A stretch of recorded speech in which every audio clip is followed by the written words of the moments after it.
A palace for antiquities, the genesis of the Egyptian Museum. The Egyptian Museum in Cairo stands as a testament to a civilization that captivated the world for millennia. Its story began in the mid-19th century, a time when Egypt witnessed a resurgence of interest in its ancient past. Auguste Mariette, a French archaeologist, played a pivotal role. Mariette, alarmed by the plundering of ancient sites, advocated for the preservation of Egypt's heritage.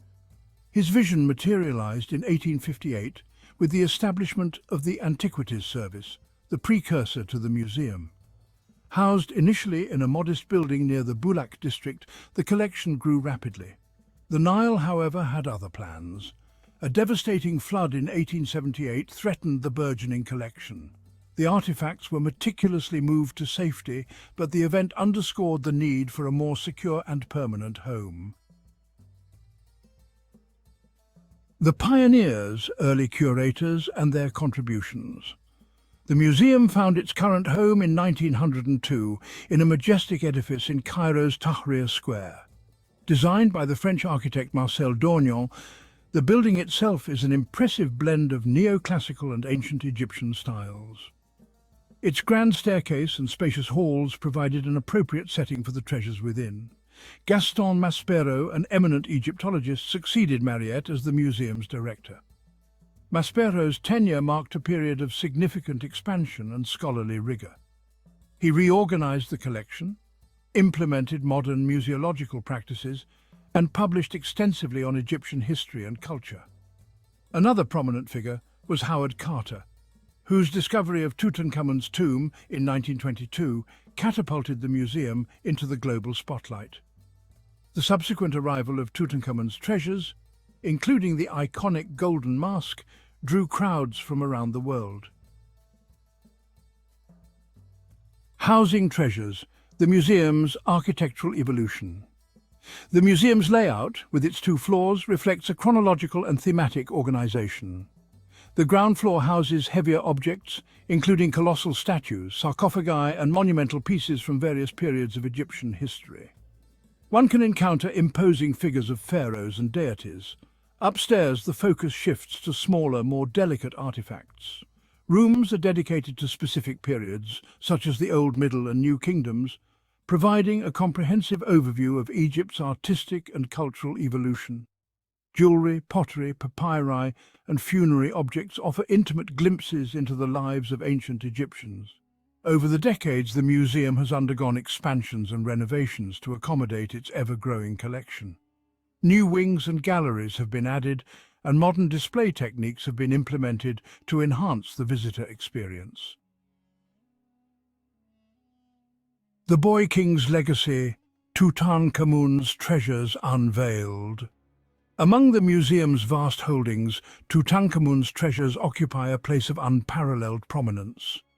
Discovered in 1922 by Howard Carter, the nearly intact tomb of the young pharaoh yielded a wealth of artifacts that captivated the world. The discovery provided an unprecedented glimpse into the opulence and artistry of ancient Egypt. At the heart of this collection lies Tutankhamun's golden mask, a masterpiece of funerary art. Crafted from solid gold and inlaid with semi-precious stones, the mask is a breathtaking example of ancient craftsmanship. Its serene expression and idealized features embody the youthful king's eternal afterlife. The mask, however, is but one of many treasures recovered from Tutankhamun's tomb. The museum houses a vast array of objects, including gilded chariots, ornate furniture, alabaster vessels, and a dazzling array of jewelry.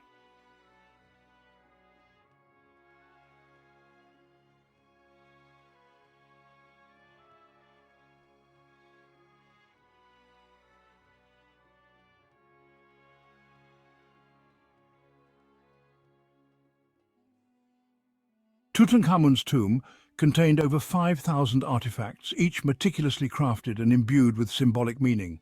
The chariots, for example, were not merely modes of transportation, but represented the king's power and divine status.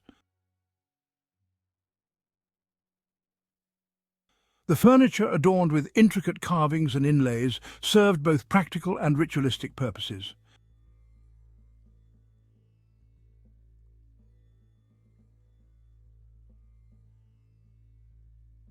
The alabaster vessels, some shaped like animals or mythical creatures, held precious unguents and perfumes, essential for the king's journey to the afterlife.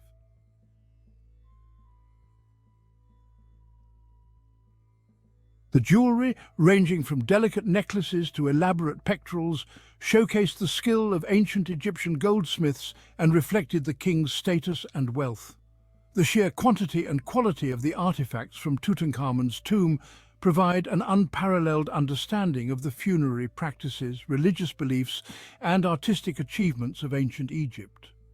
The collection continues to captivate and inspire awe in visitors from around the world. Beyond Tutankhamun's treasures, the Egyptian Museum offers a comprehensive journey through millennia of Egyptian history.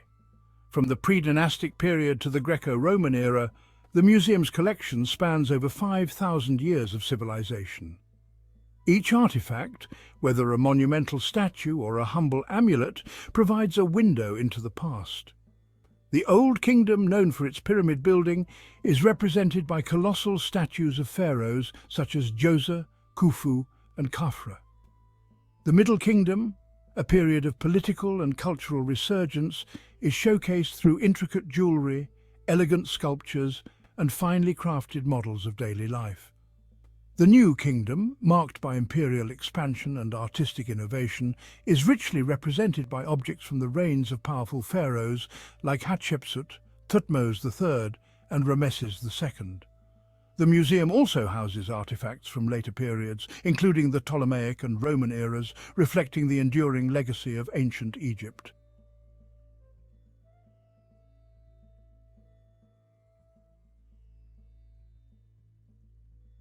Within the museum's walls, countless stories unfold, each object whispering tales of a bygone era. The Nama palette, for example, a ceremonial object dating back to the early dynastic period, depicts the unification of Upper and Lower Egypt, a pivotal event in Egyptian history.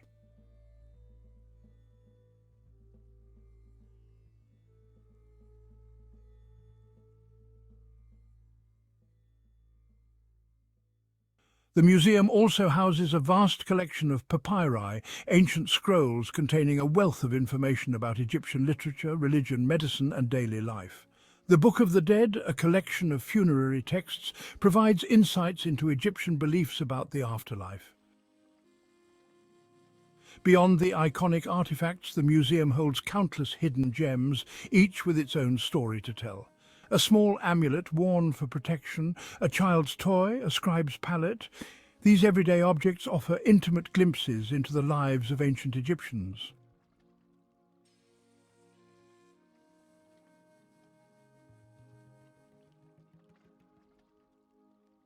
The Egyptian Museum serves not only as a repository of artifacts, but also as a centre for research and conservation.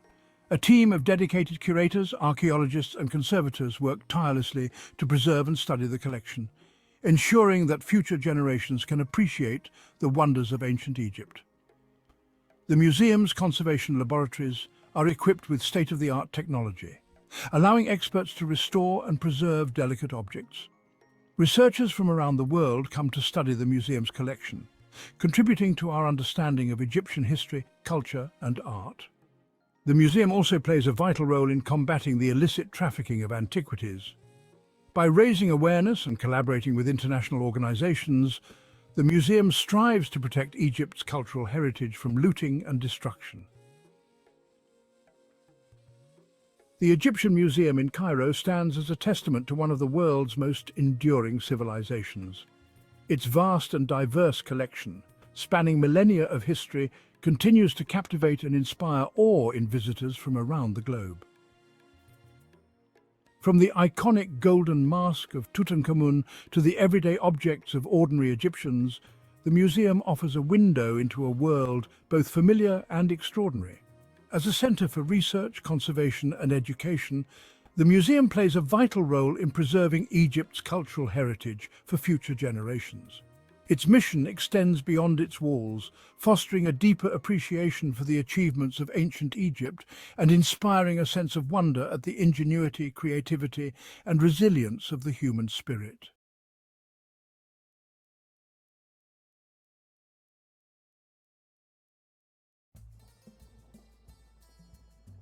The Nile, lifeblood of ancient Egypt, its waters a source of sustenance, its rhythm a heartbeat echoing through the ages. For the ancient Egyptians, life was a tapestry woven with music and motion, dance an inseparable part of their world. From grand ceremonies to intimate gatherings, dance punctuated their existence. A celebration of life, a bridge to the divine. Imagine the sun-drenched land thousands of years ago. Hear the echoes of drums and flutes carried on the desert breeze. Picture the vibrant colours, the swirling fabrics, the rhythmic movements of dancers. This was ancient Egypt, a civilization that embraced dance in all its forms. Dance was not merely entertainment, it was a language, a way to communicate with the gods, to honour their pharaohs, to express joy and sorrow. It was woven into the very fabric of their society, a testament to their deep connection with the rhythms of life and the cosmos. The walls of ancient Egyptian tombs and temples whisper stories. Stories told not just in hieroglyphs and carvings, but in vibrant images of dancers. These paintings, frozen moments in time, offer a glimpse into the past. They capture the grace, the athleticism, and the sheer joy of dance in ancient Egypt. Look closely at the murals. Notice the elegant postures of the dancers, their limbs contorted in seemingly impossible positions. See the energy radiating from their bodies, the smiles on their faces. These images are not mere decorations, they are snapshots of a culture that lived and breathed dance. The tombs of the nobles are particularly revealing. Here, scenes of daily life unfold, including depictions of dancers entertaining at banquets. These images show us that dance was not just for rituals and ceremonies, it was also a part of everyday life, a source of pleasure and amusement. The evidence is clear. Dance was ubiquitous in ancient Egypt, permeating every level of society. From the pharaoh to the peasant, everyone danced. In the ancient Egyptian worldview, dance held cosmic significance. It was believed to have played a role in the creation of the universe. The god Osiris, often depicted as a mummified king, was also a god of vegetation and rebirth. His annual festival included dances that celebrated the cycle of life, death, and resurrection. Pharaohs used dance to assert their authority and connect with the divine. They performed rituals and dances to reinforce their status as intermediaries. These performances were grand spectacles designed to inspire awe. The said festival was a jubilee celebration performed by pharaohs after 30 years of rule. It included rituals and dances to rejuvenate the pharaoh's strength. Dance was a powerful tool to connect with the divine and ensure cosmic order.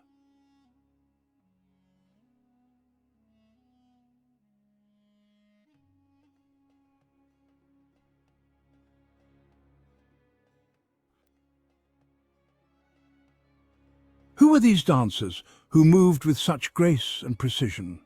They came from all walks of life. Some were priests and priestesses trained from childhood to perform sacred rituals. Others were professional entertainers hired to perform at banquets and festivals. Among the most skilled and revered dancers were the women of the House of Music. These women, often attached to temples, dedicated their lives to music and dance. They were highly trained musicians, singers and dancers, and their performances were considered to be offerings to the gods. There were also specialized dancers, such as the Mu dancers, who performed acrobatic dances, and the dwarf dancers, who were often employed by the wealthy for their entertainment value. Regardless of their status, all dancers played an important role in Egyptian society, using their bodies and movements to connect with the divine, to entertain, and to tell stories.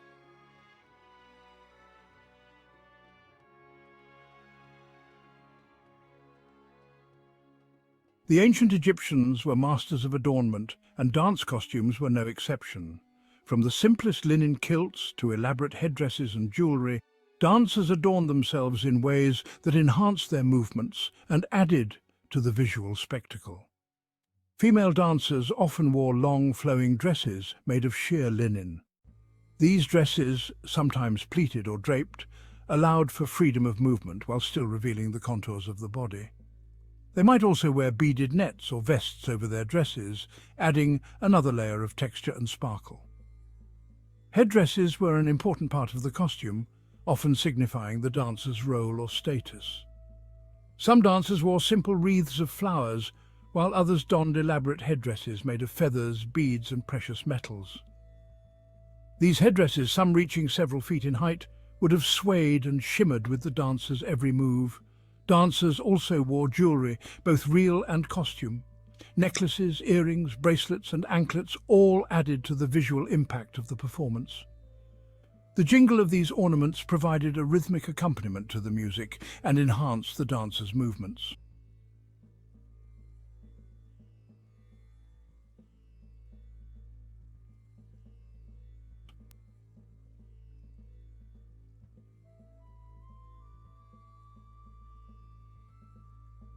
No discussion of ancient Egyptian dance would be complete without mentioning the music.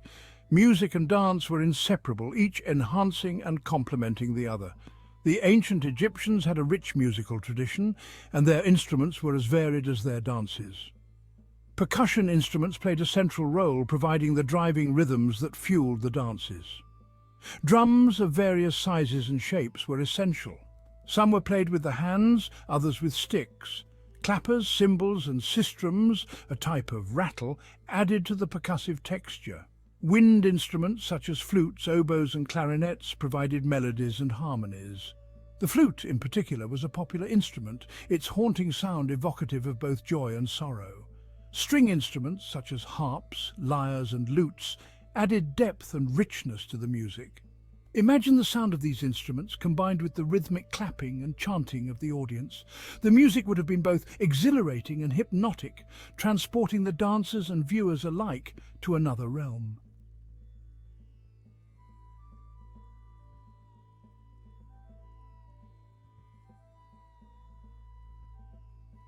Dance in ancient Egypt was not limited to religious rituals and funerary rites. It was also an integral part of celebrations, festivals, and everyday life. Dances were performed to celebrate births, marriages, harvests, and victories in battle. One of the most important festivals was the annual flooding of the Nile. This event, upon which all life in Egypt depended, was celebrated with great joy and abandon. Dances were performed to honor Hapi, the god of the Nile, and to ensure a bountiful harvest. Fertility dances, often performed by women, were another important genre. These dances, meant to ensure the continuation of life and the prosperity of the land, were characterized by their sensuality and earthiness. They often involved gestures and movements that mimicked the act of procreation. These celebratory dances, filled with joy, energy, and a zest for life, remind us that the ancient Egyptians, while deeply spiritual, also knew how to have fun. Death for the ancient Egyptians was not an end but a transition. It was a journey to the afterlife, a realm where the deceased would live on in spirit form. Dance played a crucial role in these funerary rituals, helping to guide the deceased on their journey and to ensure their safe passage to the underworld. Mourners often performed dances expressing grief and lamenting the loss of their loved ones. These dances, slow and mournful, were often accompanied by the wailing of mourners and the playing of flutes.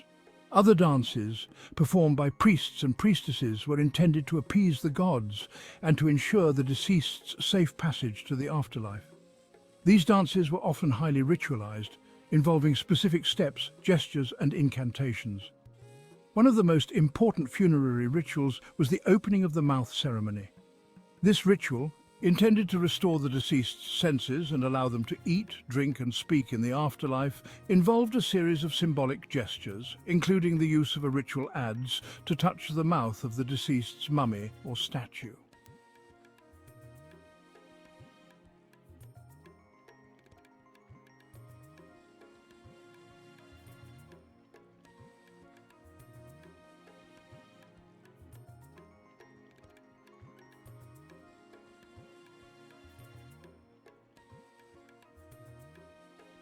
The sands of time have buried much of ancient Egyptian civilization, yet the echoes of their dances still resonate. We find them in the graceful movements of belly dance, a dance form with roots in ancient Egyptian rituals and traditions. The undulating torso, the fluid arm movements, the emphasis on feminine grace and sensuality. These elements of belly dance can be traced back to the dances depicted in ancient Egyptian art. While the exact steps and movements have evolved over the centuries, the essence of ancient Egyptian dance lives on. The influence of ancient Egyptian dance can also be seen in other art forms, from the stylized movements of Egyptian folk dances to the choreography of modern ballets and operas inspired by ancient Egyptian themes.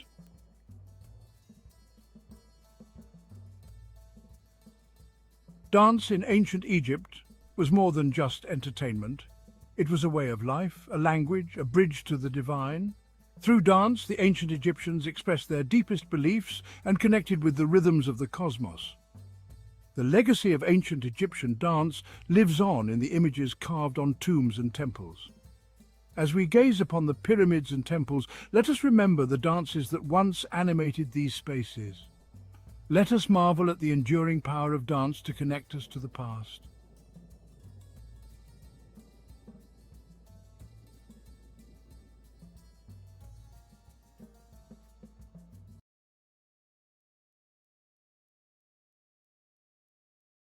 Beauty, a reflection of holiness. In the golden sands of ancient Egypt, beauty wasn't just skin deep, it was a reflection of holiness, a sign of favour from the gods. The Egyptians believed that a pleasing appearance indicated a pure soul. This belief permeated every aspect of their lives, from their elaborate rituals to their daily routines. This spiritual connection between beauty and divinity fueled the Egyptians' fascination with cosmetics. They weren't merely tools to enhance, they were sacred instruments to connect with the divine. Cosmetics were used to ward off evil, ensure good health, and appease the gods. In essence, applying makeup was an act of devotion. Cosmetics for all, a spiritual connection. In ancient Egypt, the pursuit of beauty transcended gender. Both men and women adorned themselves with cosmetics. This widespread use underscores the deep spiritual significance Egyptians attached to their appearance. Men, women, and even children painted their eyes with kohl, a dark pigment believed to ward off the evil eye. They believed that a well-presented appearance, regardless of gender, reflected a harmonious balance between the physical and spiritual realms. This belief fostered a society where cosmetics were not seen as frivolous, but as essential tools for spiritual well-being.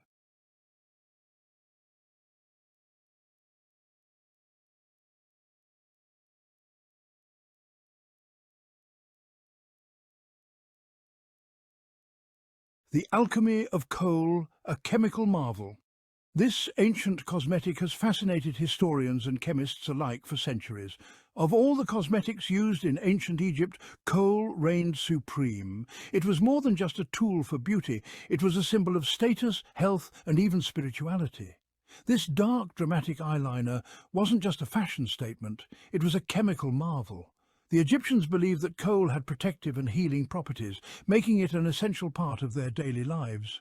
The Egyptians created kohl by grinding and blending ingredients like galena, a lead-based mineral, with other substances like burnt almonds and malachite. This meticulous process required skill and knowledge passed down through generations. The galena gave kohl its intense black colour and acted as an antiseptic, protecting the eyes from infections. This was particularly important in the harsh, sandy environment of Egypt, where eye infections were common. The Egyptians believed that the almond oil helped to cleanse and soothe the delicate skin around the eyes. This oil was not only a cosmetic ingredient but also a skincare remedy, providing moisture and protection against the dry desert air. They also understood that malachite, a copper carbonate mineral, possessed antibacterial properties, further safeguarding their eyes from the harsh desert conditions. This green mineral was not just for colour. It was a crucial component in their eye care regimen, demonstrating their advanced understanding of natural substances. Kohl was more than a cosmetic.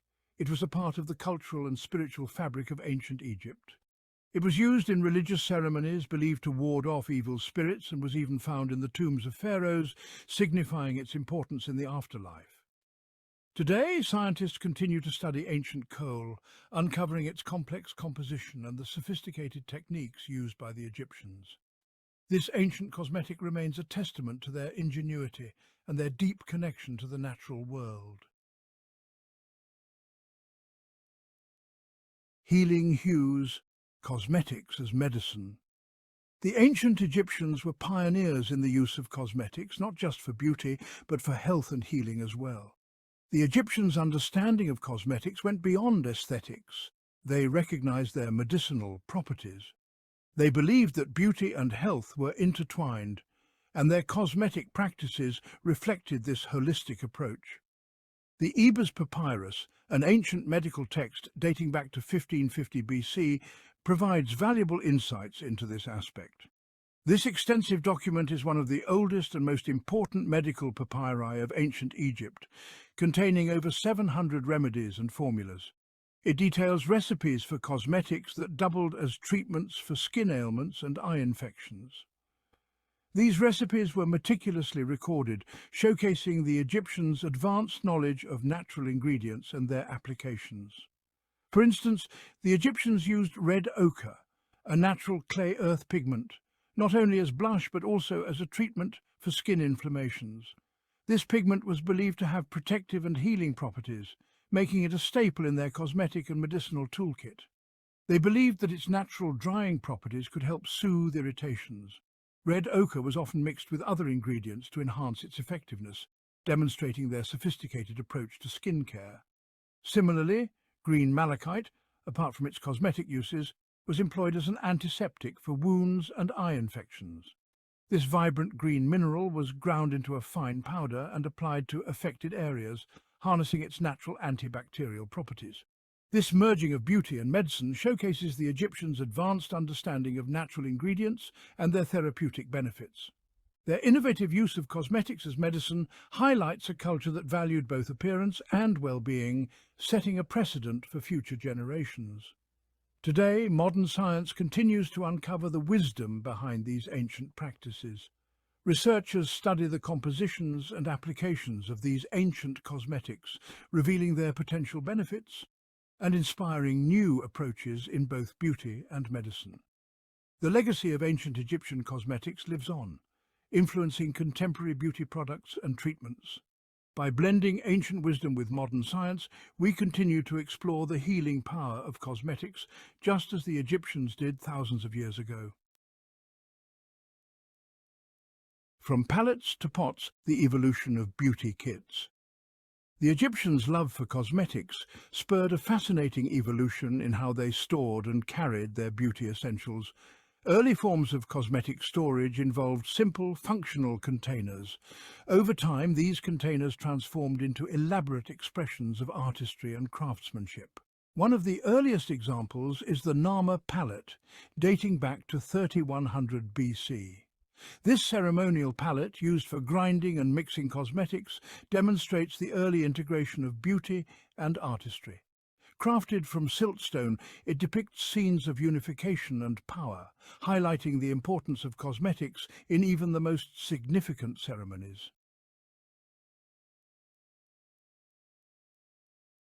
Tools of the trade applying ancient allure. The application of cosmetics in ancient Egypt was a meticulous ritual, requiring specialized tools. These tools, often crafted from materials like wood, bone, and ivory, illustrate the Egyptians' dedication to achieving their desired aesthetic. Kohl applicators, for instance, were thin, elongated tools, often made of wood or ivory. These applicators allowed for precise application of the kohl along the lash line, creating the dramatic eye look synonymous with ancient Egyptian beauty. Small spoons, carved from bone or ivory, were used to scoop out ointments and creams from jars, ensuring hygienic application and preventing contamination.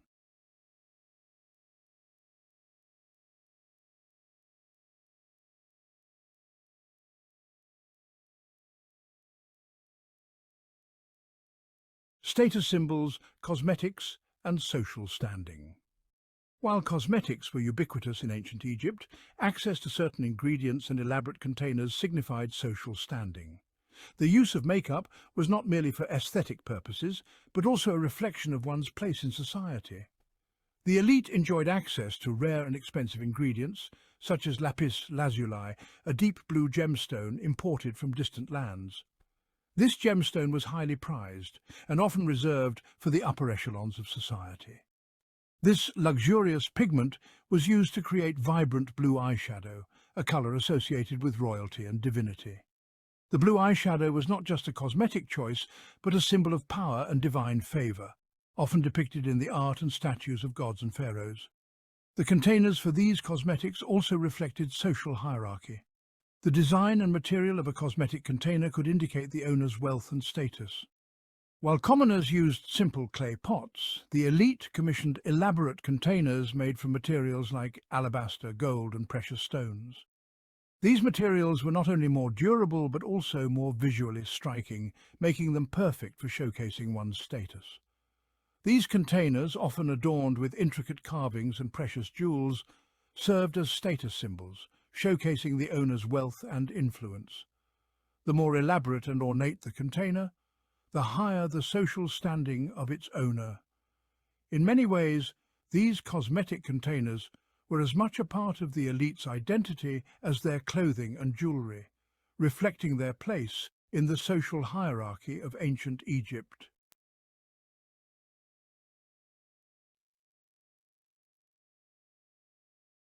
Beauty inside and out. The ancient Egyptians' approach to beauty provides a fascinating glimpse into a civilization that valued both the aesthetic and the practical. Cosmetics were not merely superficial adornments, they were tools of spiritual connections, symbols of status, and even instruments of medicine. From the chemical ingenuity of kohl to the evolution of cosmetic palettes, the ancient Egyptians' pursuit of beauty left an indelible mark on history. Their legacy reminds us that beauty can be both powerful and purposeful, reflecting deeper cultural values and beliefs. It is a testament to the enduring human desire to enhance our appearance and connect with something larger than ourselves.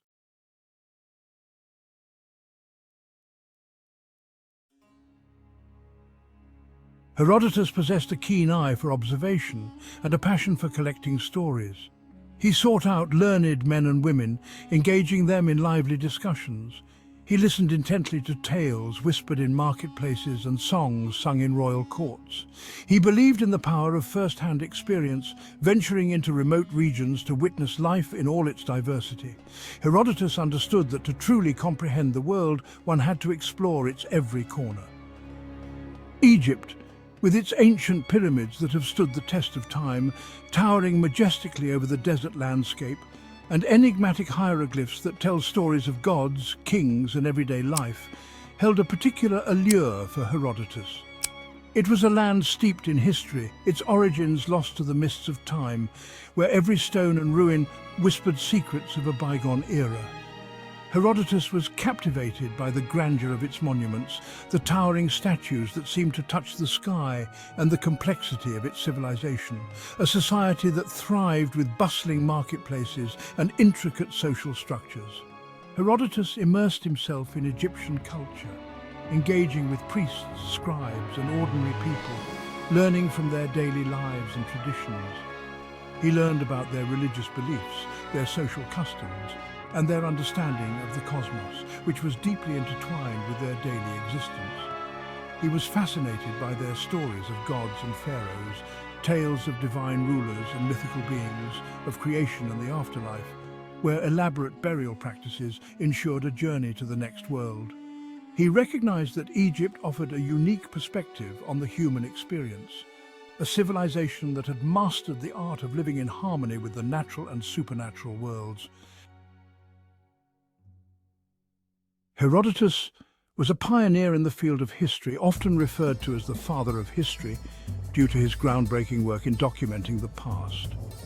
However, his methods differed greatly from the rigorous standards of modern scholarship.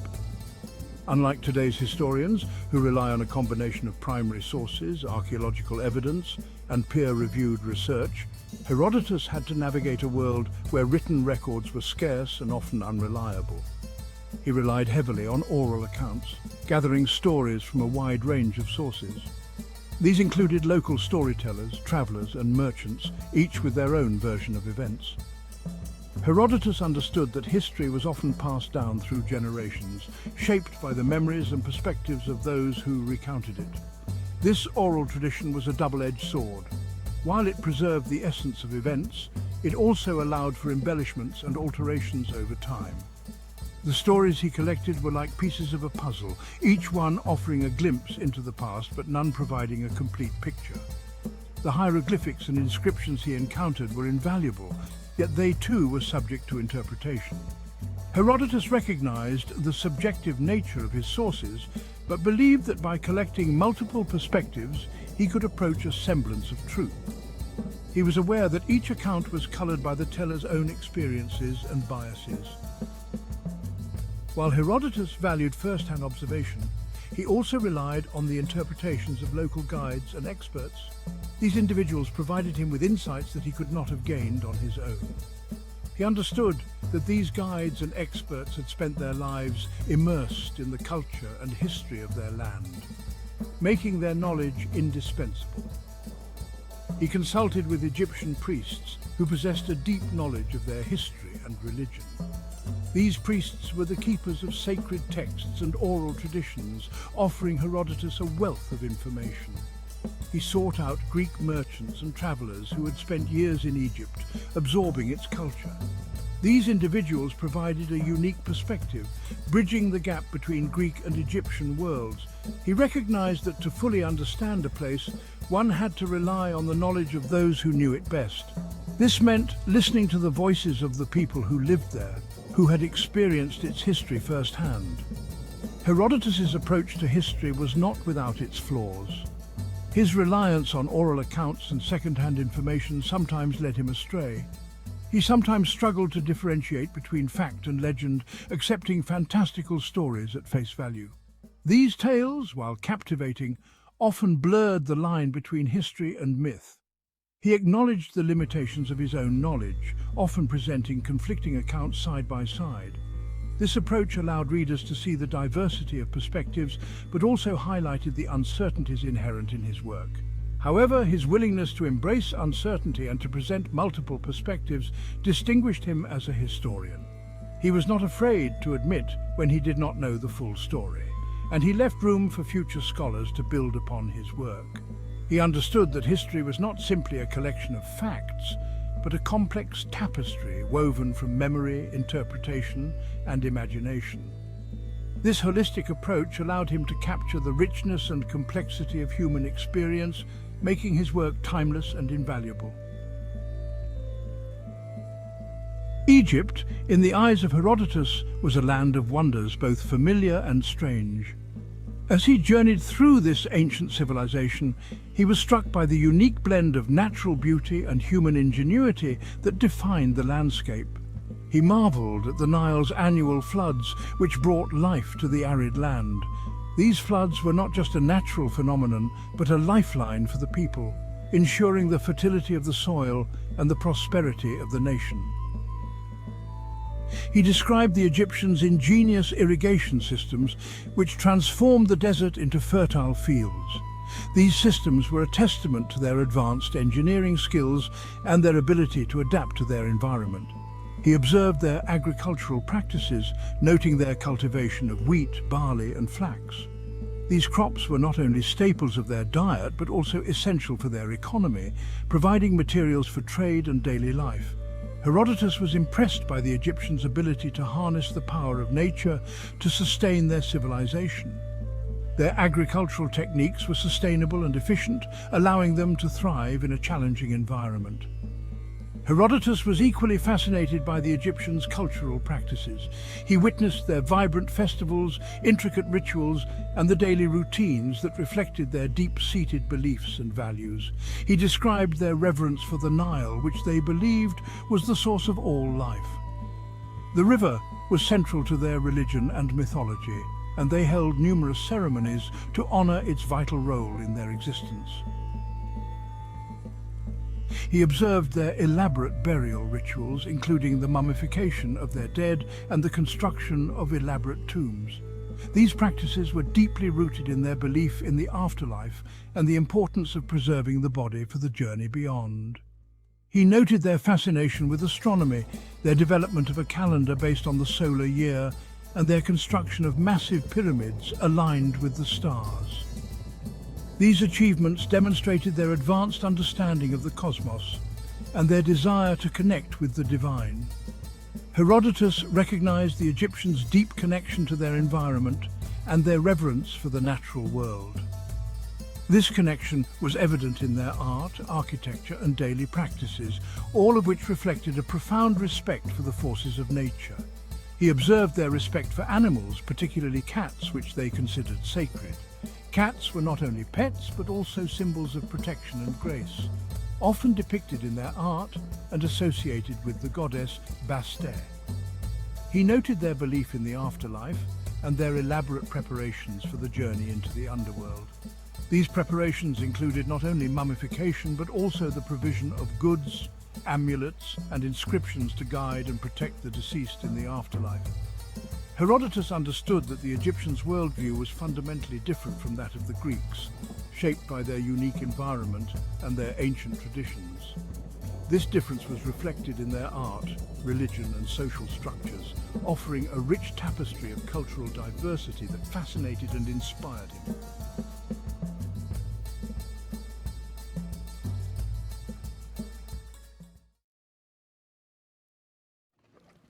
The Rosetta Stone is one of the most famous ancient artifacts in the world.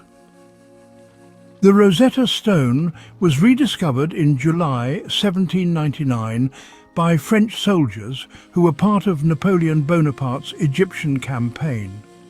They were tearing down an old wall at Fort Julian near the town of Rashid, or Rosetta, in the Nile Delta, when they unearthed the stone. It is a large stone slab, originally part of a larger stele made of granodiorite. This durable material has preserved the inscriptions remarkably well over the millennia. The stone is inscribed with a decree issued in 196 BC at Memphis, Egypt, in honor of the Ptolemaic king Ptolemy V Epiphanes. This decree was meant to affirm the royal cult of the young king and was a significant political document of its time. What makes the Rosetta Stone so special is that the decree is inscribed in 3 different scripts, a feature that has made it invaluable to linguists and historians. Hieroglyphs, the formal writing system of ancient Egypt, these intricate symbols were used primarily for religious texts and monumental inscriptions. Demotic script, a cursive script used in everyday life. This script was the common script of the people, used for daily transactions and record-keeping. And finally, Ancient Greek. The presence of these 3 scripts is what ultimately allowed scholars to decipher hieroglyphs, which had been a mystery for centuries. News of the Rosetta Stone's discovery quickly spread throughout Europe, sparking a race among scholars to be the first to decipher the hieroglyphs. Among those who took up the challenge were Thomas Young, an English polymath, and Jean-François Champollion, a French philologist. Young made significant progress in deciphering the Demotic script, identifying several phonetic signs and correctly identifying the cartouche, or royal name ring, of Ptolemy. However, it was Champollion who would ultimately crack the code of hieroglyphs. The breakthrough came in 1822 when French scholar Jean-François Champollion announced that he had deciphered the hieroglyphs, opening up a new era of Egyptology. The Rosetta Stone thus stands as a testament to human curiosity and the relentless pursuit of knowledge. Champollion built upon Young's work, using his knowledge of Coptic, the last stage of the ancient Egyptian language, to identify phonetic correspondences between the Greek and hieroglyphic texts. In 1822, he had a breakthrough when he realized that the hieroglyphic signs in Ptolemy's cartouche represented the sounds of his name in Greek. This discovery revolutionized our understanding of hieroglyphs, demonstrating that they were not simply pictographs or ideograms, but a complex system of writing that included phonetic elements. Champollion's work laid the foundation for the modern study of ancient Egyptian language and culture. The decipherment of hieroglyphs had a profound impact on our understanding of ancient Egypt. It allowed scholars to read the countless inscriptions and texts that had previously been indecipherable, opening up a vast new window into Egyptian history, religion, and culture. We now know much more about the daily lives of the ancient Egyptians, their beliefs and practices, and their interactions with other cultures. The Rosetta Stone, therefore, played a pivotal role in unlocking the secrets of one of the world's oldest civilizations. The Rosetta Stone, a granodiorite stele inscribed with a decree issued in Memphis, Egypt, in 196 BC, has a fascinating history that spans centuries and continents. Following Napoleon's defeat in Egypt in 1801, the Rosetta Stone, along with other antiquities collected by the French, became the property of the British under the terms of the Treaty of Alexandria. This treaty marked a significant moment in history, as it not only ended the French campaign in Egypt, but also transferred a wealth of knowledge and artifacts to British hands. The stone was transported to England and presented to King George III, who donated it to the British Museum in 1802. The journey of the Rosetta Stone from Egypt to England was a monumental task, involving careful planning and execution to ensure its safe arrival. Upon its arrival, it was immediately recognized for its potential to unlock the secrets of ancient Egyptian hieroglyphs. The Rosetta Stone has been on display at the British Museum ever since, becoming one of its most popular exhibits. Its presence has not only attracted scholars and historians, but also inspired countless visitors to delve into the mysteries of ancient civilizations. The stone's inscriptions, written in 3 scripts, Greek, Demotic, and hieroglyphic, provided the key to deciphering Egyptian hieroglyphs, a breakthrough that revolutionized our understanding of ancient Egypt. Millions of visitors from around the world flock to see the stone each year, marveling at its historical significance. The Rosetta Stone stands as a testament to human curiosity and the relentless pursuit of knowledge. Its journey from the sands of Egypt to the halls of the British Museum is a story of cultural exchange, discovery, and the enduring legacy of ancient civilizations. The Rosetta Stone's legacy extends far beyond its physical presence in the British Museum. Its discovery and decipherment sparked a renewed interest in ancient Egypt, leading to countless archaeological excavations and scholarly studies. The stone has become an iconic symbol of our ability to unlock the mysteries of the past. It serves as a reminder of the importance of preserving cultural heritage and the power of human ingenuity. The Rosetta Stone's fame has transcended academia, becoming a popular cultural icon. Its image has been used in countless books, films, television shows, and video games.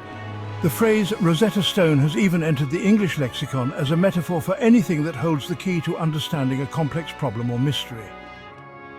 The Rosetta Stone is more than just a stone slab with inscriptions. It is a key that unlocked the secrets of ancient Egypt, a civilization that flourished thousands of years ago along the banks of the Nile River. It is a tangible link to one of the world's oldest civilizations, a bridge connecting us to a time when pharaohs ruled and monumental pyramids were constructed. The Rosetta Stone is a testament to the enduring power of language, showcasing the intricate hieroglyphics that once conveyed the stories, laws, and beliefs of an ancient people. It stands as a symbol of our insatiable curiosity about the past, driving scholars and archaeologists to uncover the mysteries that lie beneath the sands of time. Its discovery and decipherment revolutionized our understanding of ancient Egypt, providing the key to translating hieroglyphics and opening up a vast new window into a world that had long been shrouded in mystery. This newfound knowledge allowed us to piece together the history, culture, and daily life of a civilization that had been lost to the ages, revealing the grandeur and complexity of ancient Egyptian society. The Rosetta Stone continues to captivate and inspire us today, drawing visitors from around the world to marvel at its inscriptions and the stories they tell.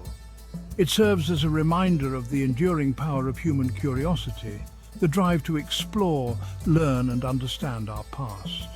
The importance of preserving our shared cultural heritage cannot be overstated, as it connects us to our roots and helps us understand the journey of humanity through the ages. The Rosetta Stone is a beacon of this heritage, a timeless artifact that continues to illuminate the path of discovery.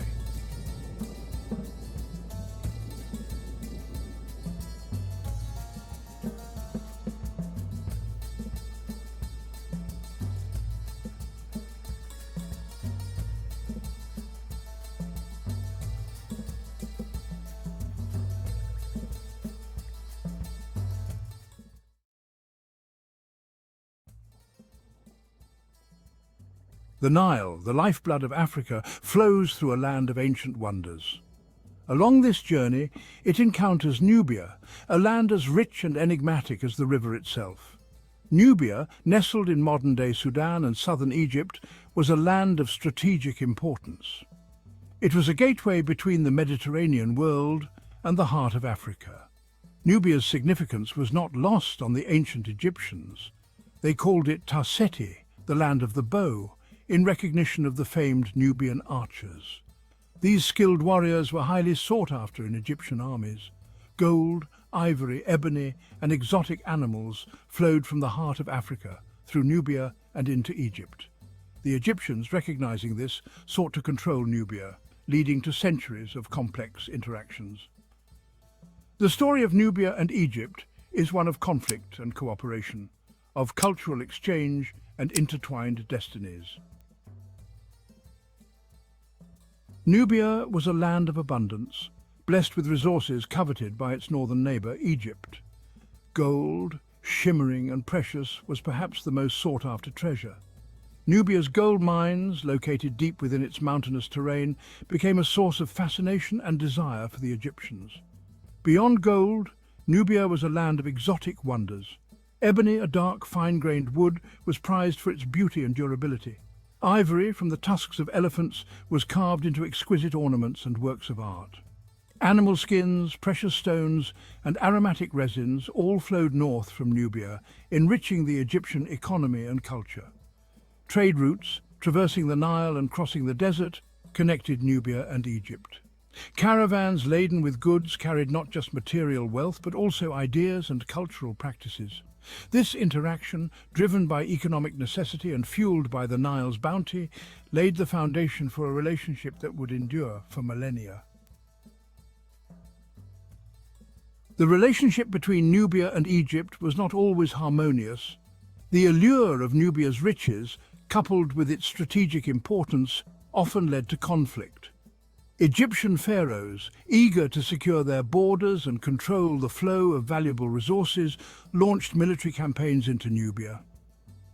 Despite the conflicts, periods of peaceful coexistence and cooperation punctuated the tumultuous history. Trade flourished during these times of peace, with both civilizations benefiting from the exchange of goods and ideas. Nubian rulers, eager to secure their own power and legitimacy, sometimes sought alliances with the Egyptian pharaohs. Royal marriages, a common diplomatic tool in the ancient world, cemented these alliances and fostered cultural exchange. Nubian princesses, renowned for their beauty and grace, were welcomed into the Egyptian royal court. Similarly, Egyptian scribes, artisans and officials travelled south to Nubia, spreading Egyptian ideas and technologies. The two civilizations, though often at odds, were bound by the shared waters of the Nile and the intricate tapestry of human interaction. The interactions between Nubia and Egypt extended far beyond the battlefield and the marketplace. Nubians, drawn by opportunity or brought as captives of war, became an integral part of Egyptian society. Their skills as archers, warriors and administrators were highly valued, and many rose to positions of prominence within the Egyptian hierarchy. Nubian archers, renowned for their accuracy and discipline, were a common sight in Egyptian armies.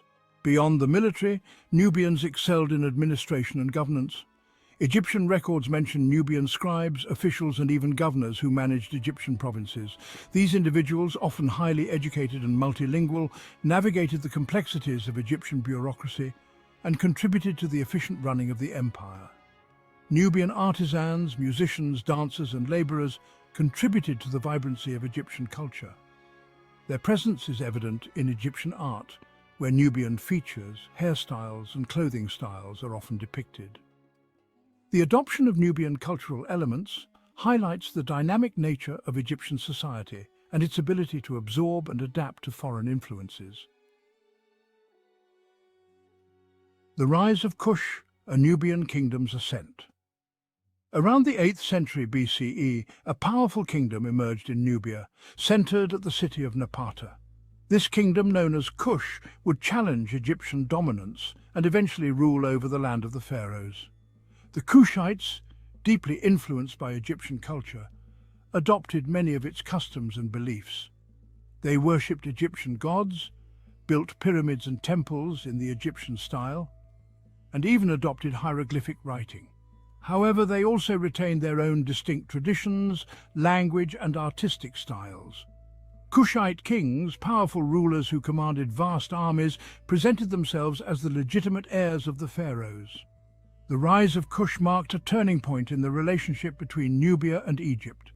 Their armies, led by skilled warriors and equipped with advanced weaponry, pushed northwards, capturing Egyptian cities and defeating Egyptian armies.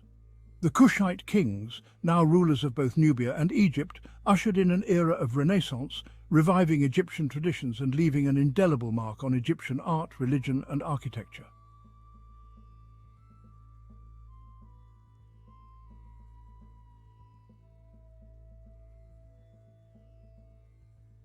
The 25th dynasty, established by the Kushite king Paya around 747 BCE, marked a significant moment in Egyptian history.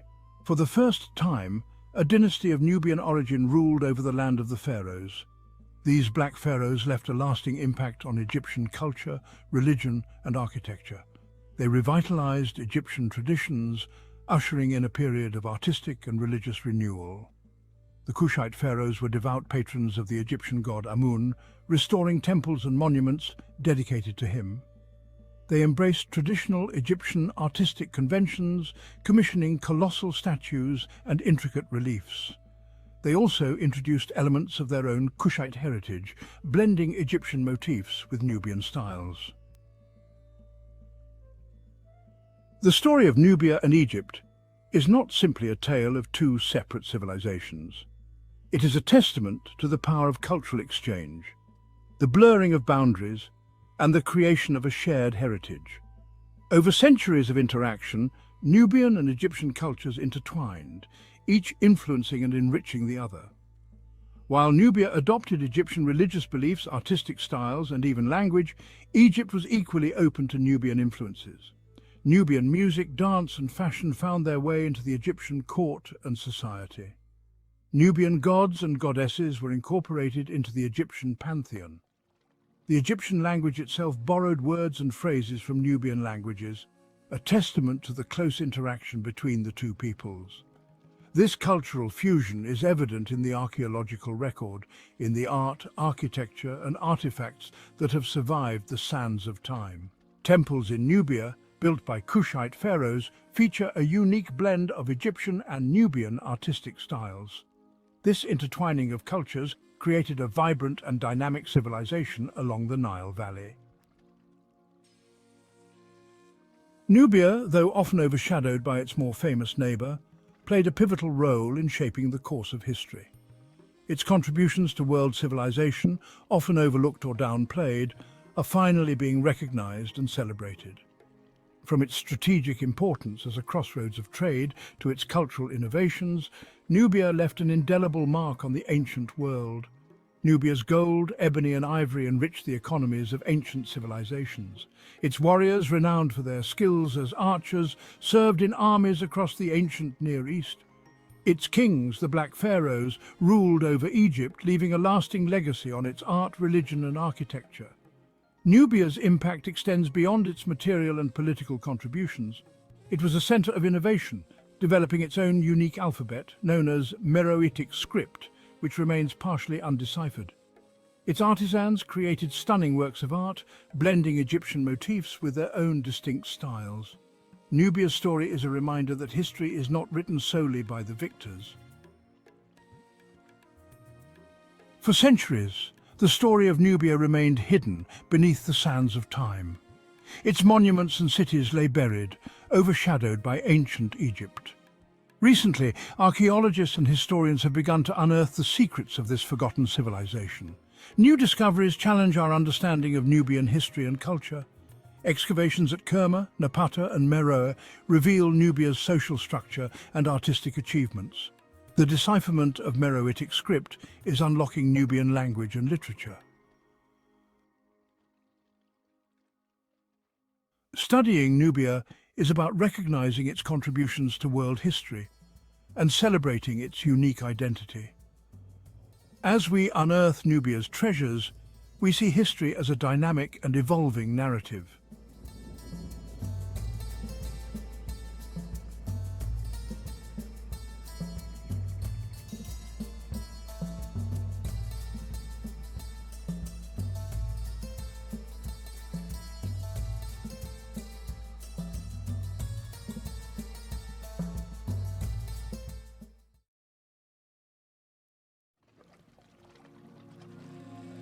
The Nile, a life-giving river, snakes through the arid landscapes of North Africa.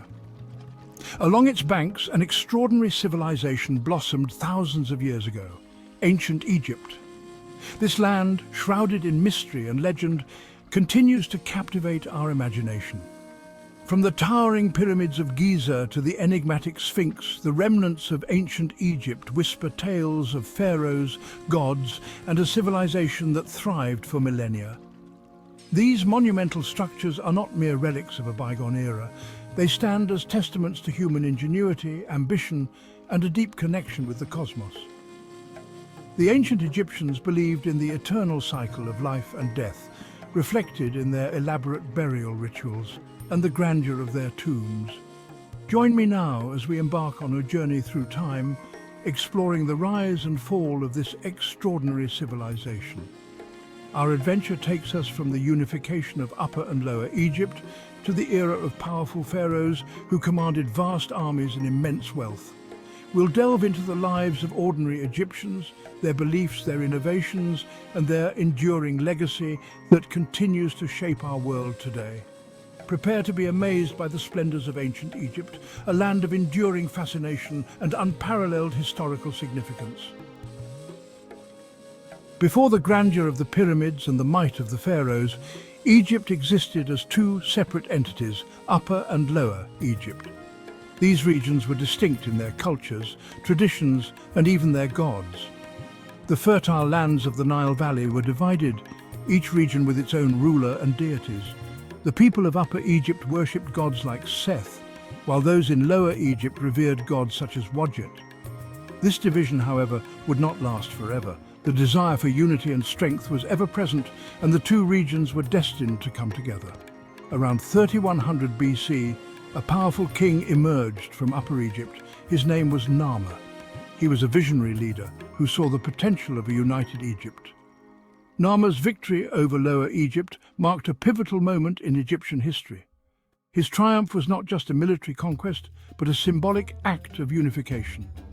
This unification under one ruler paved the way for the emergence of a unified Egyptian identity and the establishment of the dynastic rule that would characterize ancient Egypt.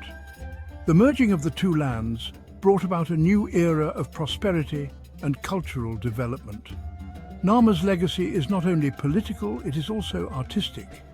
His reign marked the beginning of a flourishing period for Egyptian art and culture.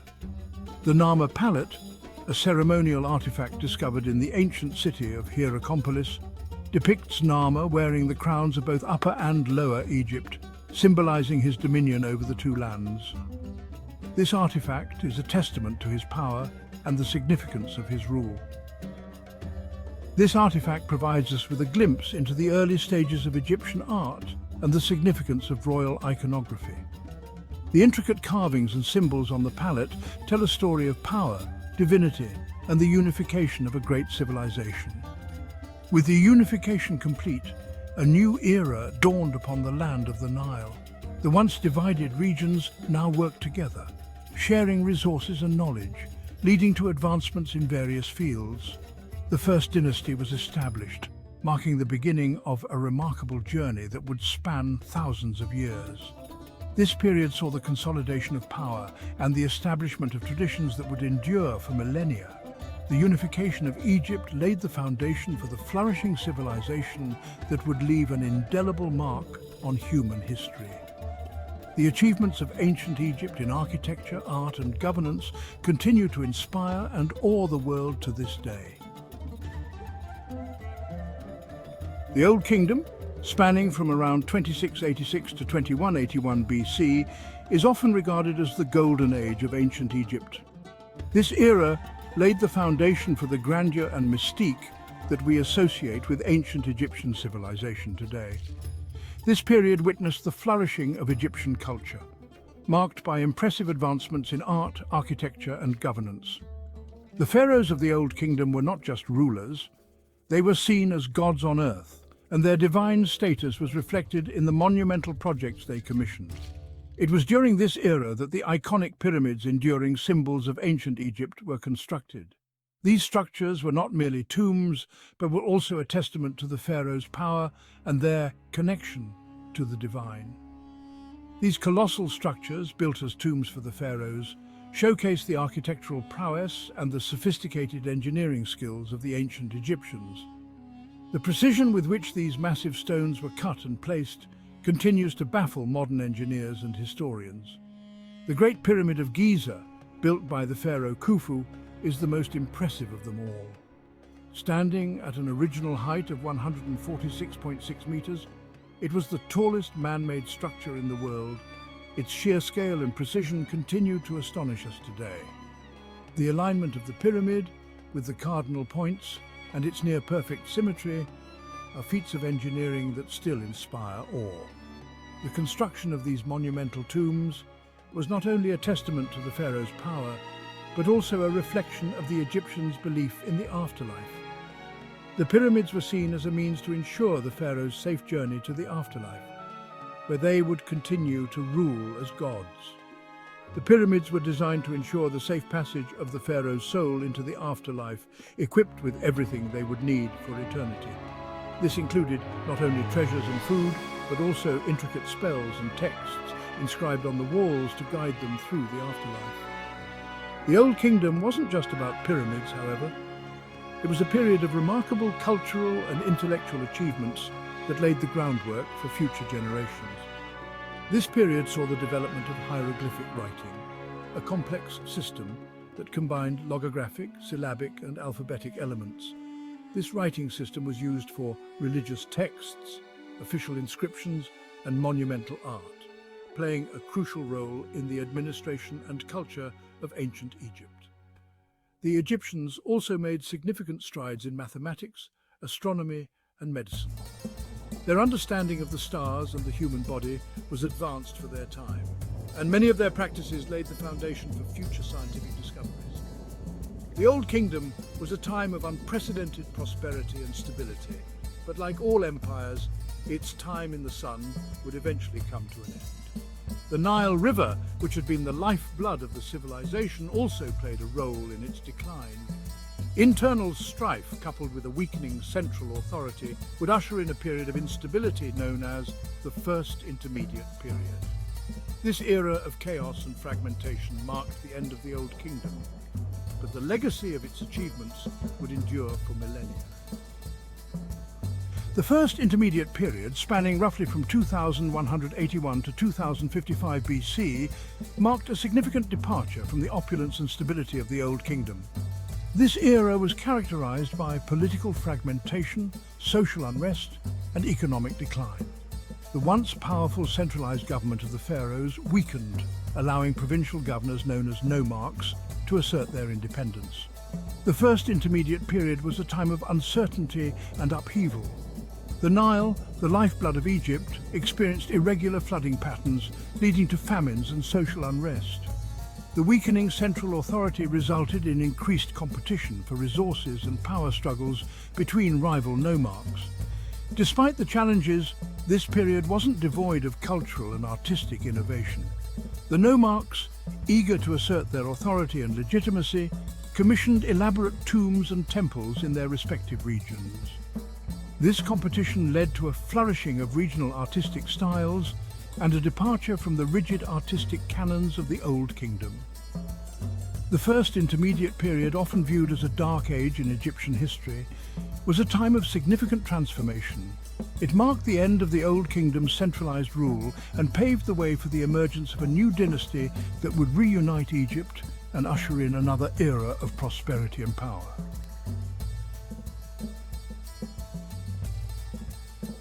Around 2055 BC, a new dynasty emerged from Thebes, a powerful city-state in Upper Egypt. This marked the beginning of a transformative era in Egyptian history. Mentuhotep II, a visionary leader, succeeded in reuniting Upper and Lower Egypt, bringing an end to the political fragmentation that had plagued the country for nearly a century. His leadership was instrumental in restoring the nation's unity. This reunification marked the beginning of the Middle Kingdom, a period characterized by renewed stability, expansion, and a flourishing of arts and culture. The Middle Kingdom is often considered a Renaissance period in ancient Egyptian history. Mentuhotep II's reign marked a return to strong central authority. He was not just a ruler, but a reformer who laid the foundation for future prosperity. He embarked on ambitious building projects, revitalized trade routes, and restored order throughout the land. These projects included the construction of temples, fortresses, and irrigation systems that boosted agricultural productivity. The Middle Kingdom pharaohs, learning from the mistakes of their predecessors, implemented administrative reforms to strengthen the central government and prevent future fragmentation. These reforms included the establishment of a more efficient bureaucracy and the appointment of loyal officials to key positions. The Middle Kingdom was not only a time of internal consolidation, it was also an era of expansion. Egyptian armies pushed the boundaries of the kingdom further than ever before. Egyptian influence reached southward into Nubia, a region rich in gold and other valuable resources. This expansion brought immense wealth and resources to Egypt, further solidifying its power. Trade flourished, bringing wealth and exotic goods from distant lands. Merchants traveled far and wide, establishing trade networks that connected Egypt with other great civilizations of the time. The Middle Kingdom, with its focus on stability, expansion, and administrative efficiency, laid the groundwork for the emergence of the New Kingdom, a period that would witness Egypt's transformation into a mighty empire. The achievements of the Middle Kingdom set the stage for future greatness. The pharaohs of the Middle Kingdom, through their shrewd leadership and ambitious endeavors, ensured that Egypt would rise again to reclaim its place as a dominant force in the ancient world. Their legacy is a testament to the enduring strength and resilience of the Egyptian civilization.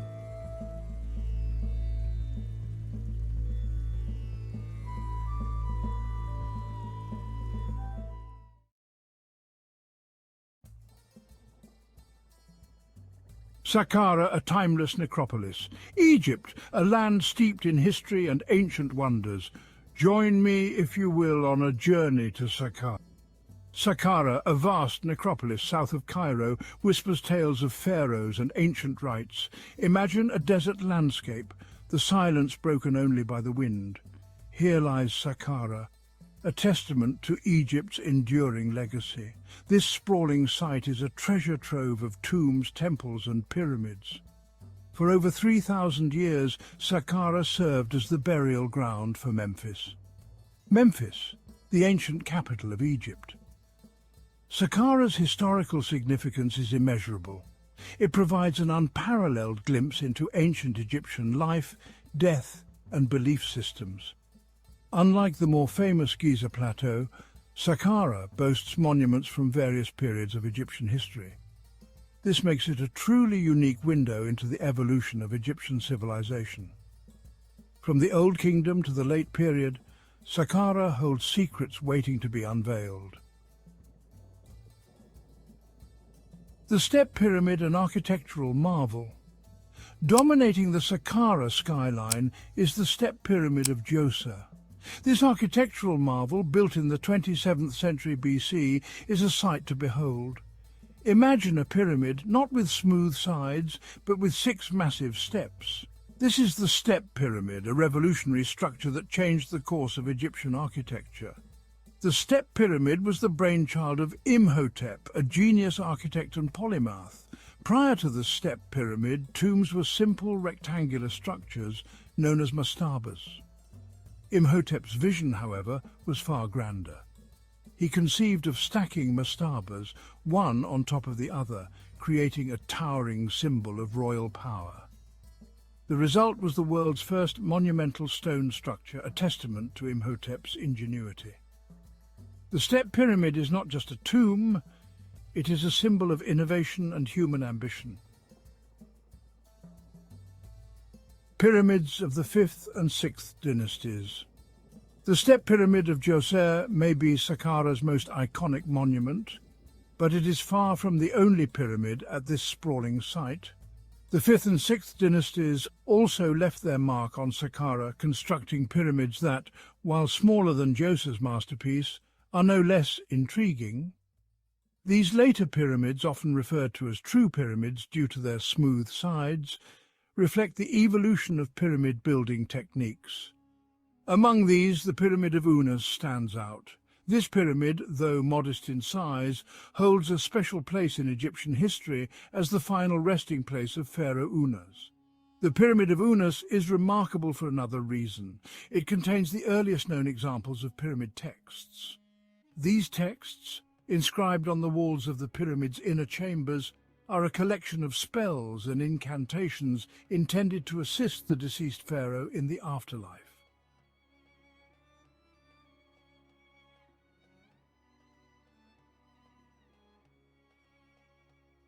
Unveiling the secrets of the Serapeum. Deep beneath the sands of Saqqara lies another wonder, the Serapeum. This subterranean complex, a labyrinth of tunnels and chambers, served a unique purpose. It was the burial ground for the Apis bulls. To the ancient Egyptians, the Apis bull was no ordinary animal. It was considered a living embodiment of the god Ptah, the patron deity of Memphis. When an Apis bull died, it was mummified and interred in the Serapeum with great ceremony. These burials were lavish affairs, accompanied by offerings of food, jewellery, and other precious objects. The Serapeum's discovery in the 19th century caused a sensation. The massive granite sarcophagi, some weighing over 60 tons, contained not only the mummified remains of the bulls, but also a wealth of artifacts that provided invaluable insights into this ancient cult.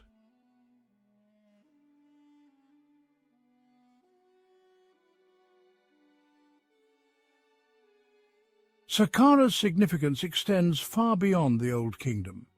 It continued to be an active burial ground for centuries, reflecting the ebb and flow of Egyptian history. During the First Intermediate Period, a time of political upheaval and decentralization, Saqqara witnessed the construction of new tombs and the expansion of older ones. These tombs, while perhaps less grand than their Old Kingdom predecessors, reflect the changing political landscape and the emergence of new regional powers. The Middle Kingdom saw a resurgence of royal power and a renewed interest in Saqqara. Pharaohs of this era, eager to connect with their glorious ancestors, commissioned new monuments and restored older ones. It was during the New Kingdom, however, that Saqqara experienced another period of intense activity. The pharaohs of this era, though they had moved their capital to Thebes, still recognized the importance of Saqqara as a sacred site.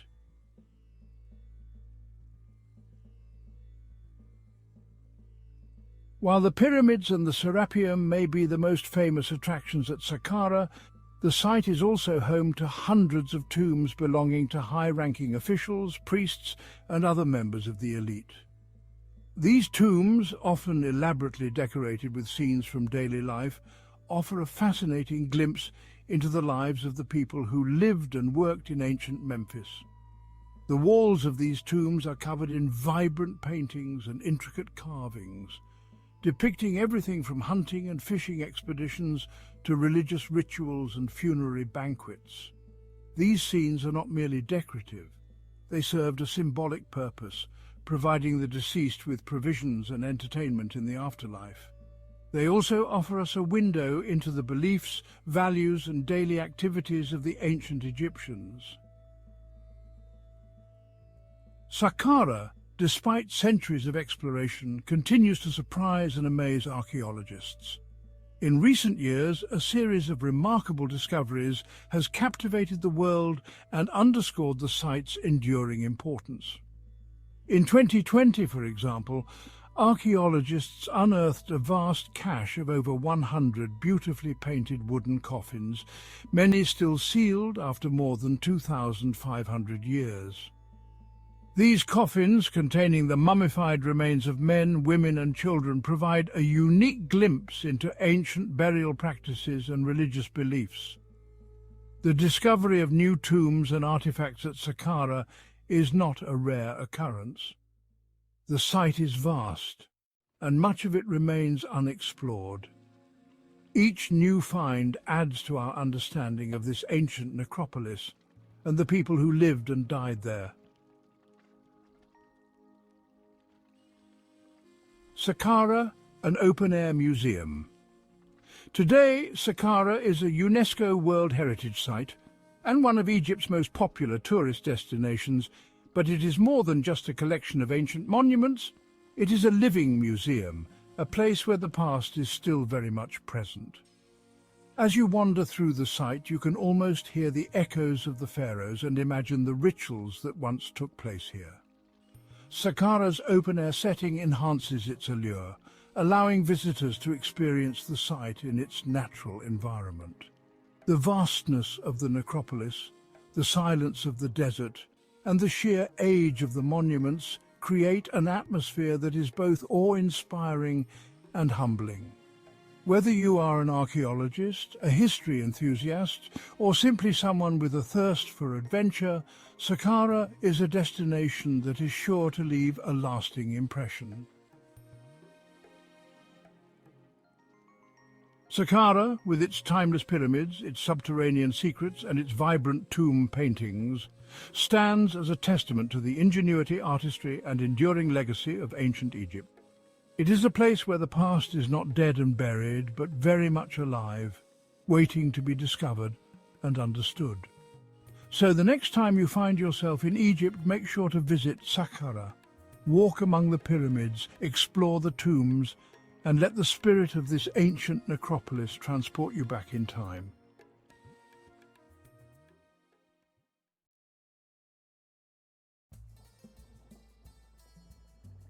The ancient Egyptians were masters of symbolism, and their clothing was no exception. Every garment, from the simplest loincloth to the most elaborate headdress, told a story. These stories spoke of social standing, religious beliefs, and even personal style. Join us on a journey through the sands of time as we uncover the fascinating world of ancient Egyptian fashion. From the bustling workshops of weavers to the dazzling courts of pharaohs, we'll explore how clothes were made, worn, and imbued with meaning. We'll see how linen, the fabric of ancient Egypt, was transformed from humble flax plants into garments fit for kings and queens. And we'll discover how jewellery, adorned with powerful symbols, served as both decoration and spiritual armour. This is the story of ancient Egyptian fashion, a tale woven into the very fabric of their civilization. It's a story of innovation, artistry, and the enduring power of clothing to express the human experience. So let us step back in time and delve into a world where garments were more than just clothes. They were statements of identity, status, and belief.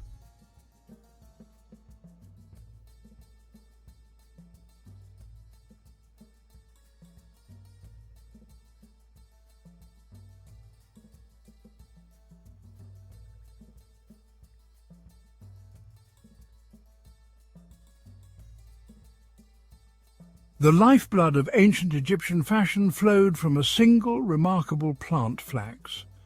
From this humble source sprang linen, the fabric that clothed everyone from pharaohs to peasants. Cultivated along the fertile banks of the Nile, flax thrived in the Egyptian climate. Its long, sturdy fibres were ideal for spinning into thread, which was then woven into linen cloth. The production of linen was a labour-intensive process, often carried out by women.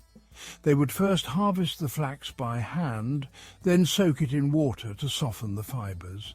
Next, they would beat and comb the flax to separate the fibres, which were then spun into thread using a drop spindle. This thread was then woven into cloth on a loom, a process that required skill and patience. The quality of the linen varied depending on the fineness of the thread and the tightness of the weave.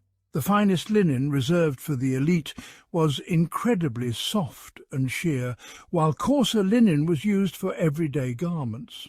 Linen was perfectly suited to the hot Egyptian climate. Its lightweight, breathable nature helped people stay cool in the scorching sun. Moreover, linen's durability made it ideal for garments that would be worn and washed repeatedly. In a land where practicality and comfort were paramount, linen reigned supreme. In ancient Egypt, your clothing spoke volumes before you uttered a single word. Garments were not merely a matter of personal taste, they were powerful indicators of social standing. From the rough linen of slaves to the shimmering finery of pharaohs, clothing served as a visual shorthand for one's place in the intricate tapestry of Egyptian society. At the bottom of the social ladder, slaves and peasants wore the simplest of garments. Men typically donned a short kilt known as a shenty, which was a rectangular piece of linen wrapped around the hips and tied at the waist. Women wore a simple, straight dress called a calasiris, often made from coarse linen and held up by one or two straps. Nobles, on the other hand, enjoyed a far more luxurious wardrobe. Their linen was of a finer quality, often bleached to a brilliant white or dyed in vibrant hues. Men's kilts became longer and more elaborate, sometimes pleated or adorned with decorative panels. Women's calasiris were also more ornate, featuring intricate pleating, beading and even embroidery.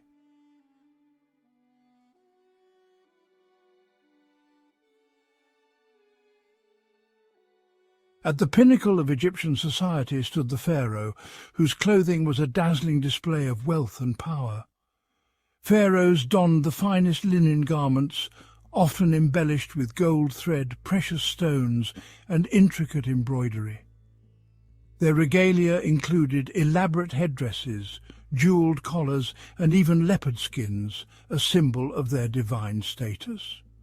Clothing in ancient Egypt was more than just fabric and thread.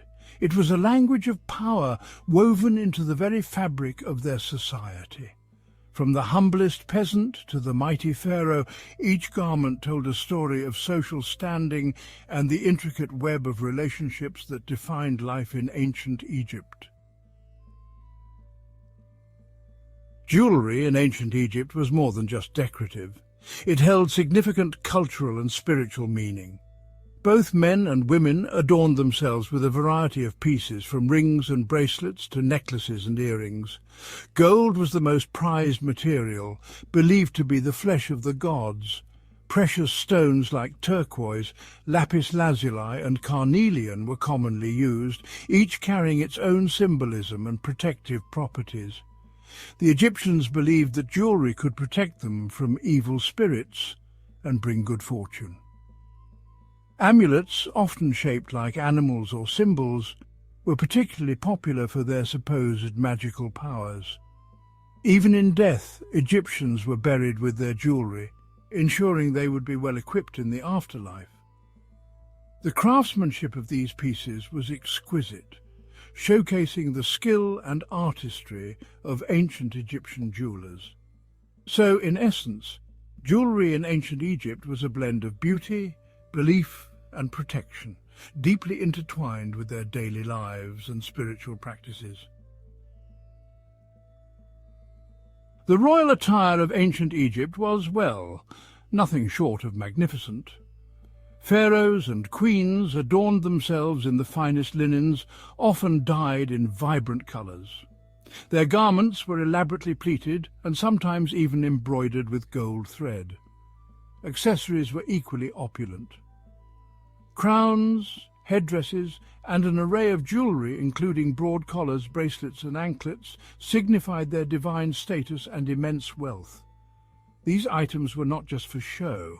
They were symbols of power and protection, believed to have magical properties. Children in ancient Egypt typically wore simple clothing, often just a basic tunic or a loincloth. As they grew older, their attire became more elaborate, mirroring adult fashion. Adornments for children included small amulets and jewellery, believed to offer protection from harm and evil spirits. Interestingly, both boys and girls wore their hair in a distinctive sidelock, a style that denoted their youth. As with adults, the materials and designs of children's clothing and accessories varied according to their family's social status. Hairstyles in ancient Egypt were quite elaborate, often involving wigs made of human hair or plant fibers. Both men and women took great care in their appearance, using a variety of oils and perfumes to maintain their hair and skin.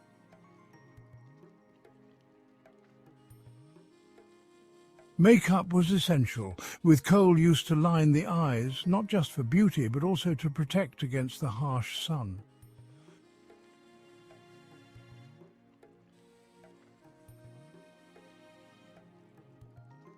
Footwear, on the other hand, was relatively simple. Most people went barefoot, but sandals made of papyrus or leather were worn by those who could afford them, especially during special occasions or ceremonies. The fashion of ancient Egypt has left an enduring legacy that continues to influence modern design. The elegance of their linen garments, the intricate jewellery, and the symbolic use of colour and form have inspired countless designers over the centuries. Today, elements of Egyptian fashion can be seen in haute couture, jewellery design, and even in everyday clothing.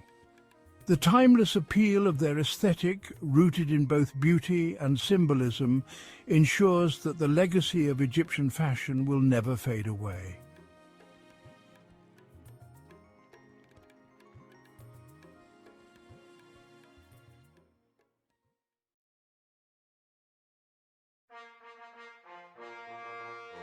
Ancient Egypt, a civilization renowned for its grandeur, flourished on the banks of the Nile River for over 3 millennia. The Egyptians were deeply connected to the natural world, their lives entwined with the rhythms of the sun, moon, and stars. This profound relationship is evident in their religious beliefs, social structures, and daily activities. The Egyptians observed the celestial dance of the sun and stars, recognizing their cyclical nature and the life-giving properties of the sun. They developed a complex understanding of astronomy, using it to track time, predict the Nile's floods, and align their monumental structures with celestial events. The celestial bodies, with their predictable movements, were personified as gods and goddesses. The sun, the most prominent celestial body, was revered as Ra, the creator god, who sailed across the sky each day in his solar bark. Let us journey back in time and delve into the Egyptian experience of day and night, uncovering the secrets of their celestial beliefs. As the sun began its descent in the west, a sense of tranquility descended upon ancient Egypt. The fiery orb dipped below the horizon, marking the end of the workday and ushering in the night. Unlike the bustling activity of the day, the night held a different significance for the Egyptians, a time for rest and reflection. The Egyptians believed that the night was a time when malevolent spirits roamed freely. To ward off these unseen forces, they performed protective rituals, seeking the guidance and protection of their gods. The night sky, a breathtaking tapestry of twinkling stars, held a particular fascination for the Egyptians. Astronomers, priests with specialized knowledge of the heavens, played a crucial role in Egyptian society. The night was not just a time for rest, but also a time for connecting with the divine. The Nile, the lifeblood of ancient Egypt, played a pivotal role in shaping the Egyptian perception of time and the cosmos. Its annual floods, predictable yet awe-inspiring, were the heartbeat of Egyptian civilization. The Egyptians observed that the Nile's inundation coincided with the rising of Sirius, the dog star, in the eastern sky just before dawn. The Egyptians developed a sophisticated calendar based on the solar year, dividing it into 3 seasons: Akhet, inundation; Peret, growing; and Shemu, harvest. The Nile's rhythmic cycle of flood and recession mirrored the cyclical nature of day and night.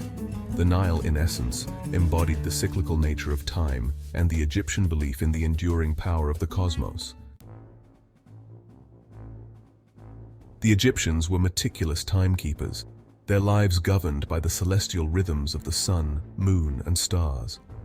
They developed sophisticated methods for measuring time, dividing the day and night into equal segments and creating calendars that aligned with the solar year and the Nile's floods.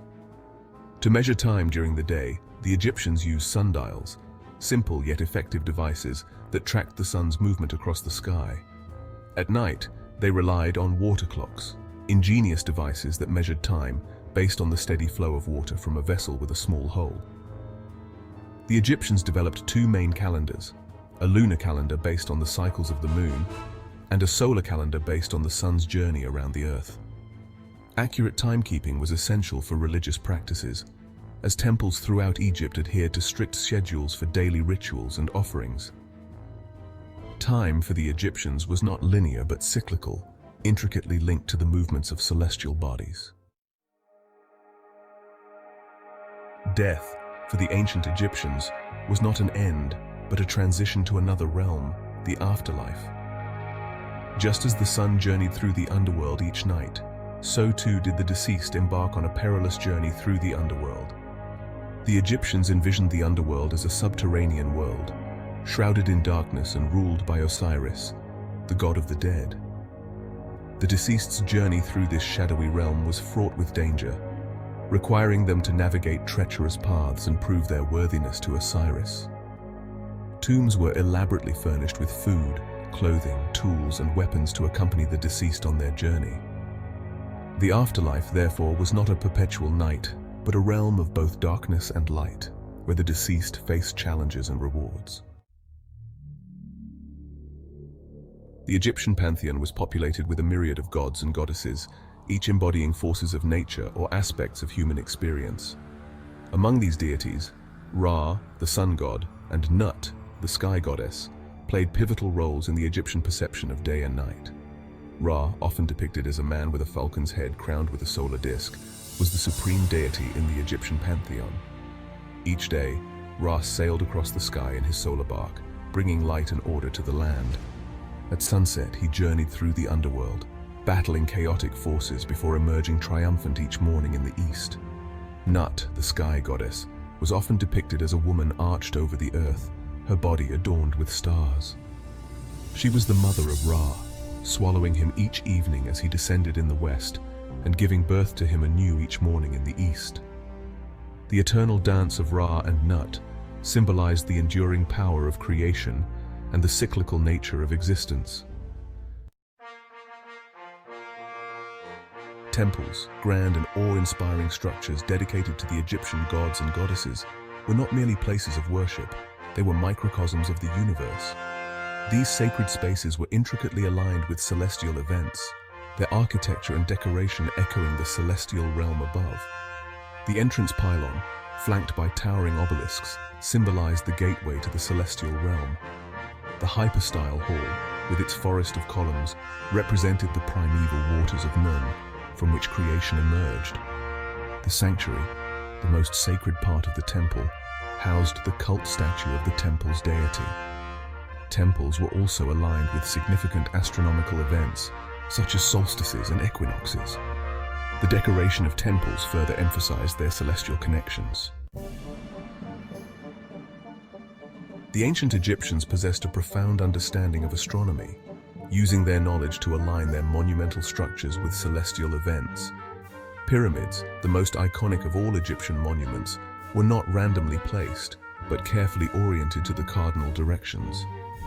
The 4 sides of the Great Pyramid of Giza, for instance, are aligned almost perfectly with north, south, east, and west.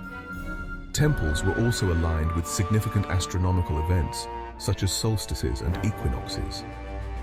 The Egyptians believed that aligning their structures with celestial events imbued them with cosmic power and ensured their stability and longevity. These alignments were powerful expressions of the Egyptian worldview, reflecting their deep reverence for the cosmos. The ancient Egyptians lived in a world deeply intertwined with the rhythms of nature, their lives governed by the cyclical dance of day and night. Their perception of these cycles was not merely functional, but deeply spiritual. Their meticulous timekeeping practices, their alignment of monuments with celestial events, and their elaborate funerary rituals all point to a civilization deeply aware of its place in the grand scheme of the cosmos. The Egyptian fascination with day and night, with the cyclical nature of time and the eternal dance of celestial bodies, continues to captivate us today. The Egyptians, in essence, left behind an enduring legacy, reminding us of the power of observation and the timeless allure of the cosmos.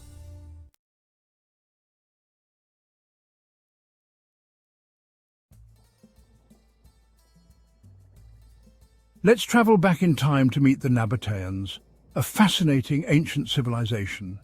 They were an ancient people who lived in the deserts of the Middle East, thriving in one of the harshest environments on Earth. Imagine them becoming a powerful force between the 4th and 2nd centuries BC, known for their amazing trading skills and strategic acumen. They were like the experts of their time, controlling important trade routes that connected Arabia, Egypt, and the Mediterranean, facilitating the exchange of goods and culture. Think of the valuable goods they transported: spices, incense, and myrrh, items that were highly sought after and essential for various rituals and daily life.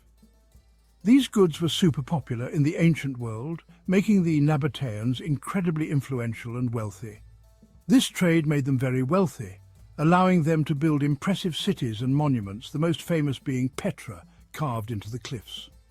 The Nabataeans were also skilled negotiators, adept at keeping peace with different empires and ensuring the safety of their trade routes. This made them important players in the region's trade, acting as intermediaries between various cultures and economies. Even today, historians and archaeologists are fascinated by their legacy as desert traders, uncovering new insights into their sophisticated society and enduring influence.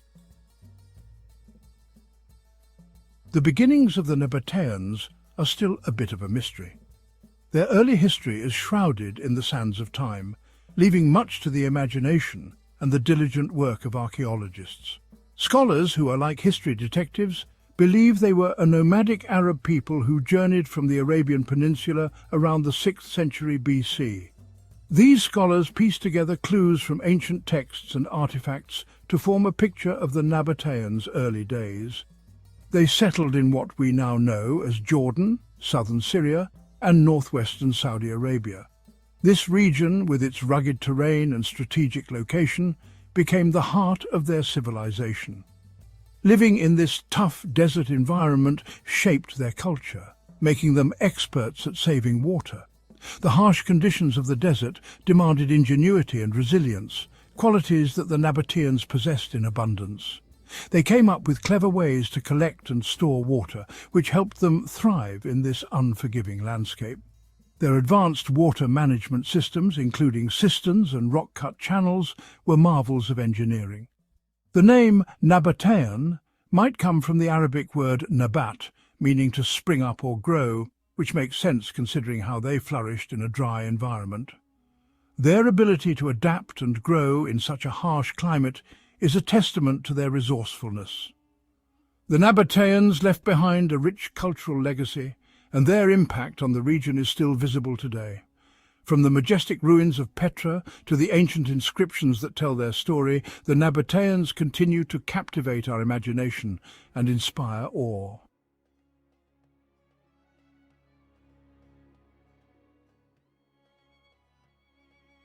The Nabataeans were known for their advanced and fair society. Unlike many ancient civilizations, they didn't believe in slavery. They believed in working together and sharing responsibility, valuing equality and fairness. The Nabataeans were ruled by a royal family, But their system wasn't like a monarchy where the king has absolute power. The king had advisors and a council to give him advice, which suggests a kind of democracy in their government. This focus on justice and collaboration made them successful, creating a strong sense of community. It helped them manage their trade networks and maintain stability for centuries. Their societal structure shows us their progressive values.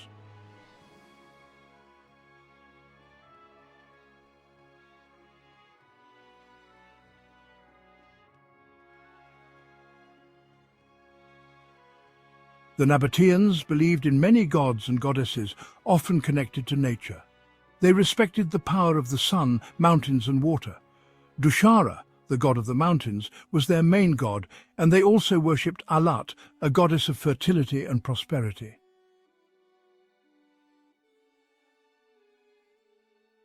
The Nabataeans included elements of other cultures in their religious practices, reflecting their interactions with different civilizations through trade. They considered certain places sacred, building impressive temples and high places for worship. These structures, often carved directly into sandstone cliffs, show off their amazing architectural skills. Their religious beliefs played a big part in their culture and art.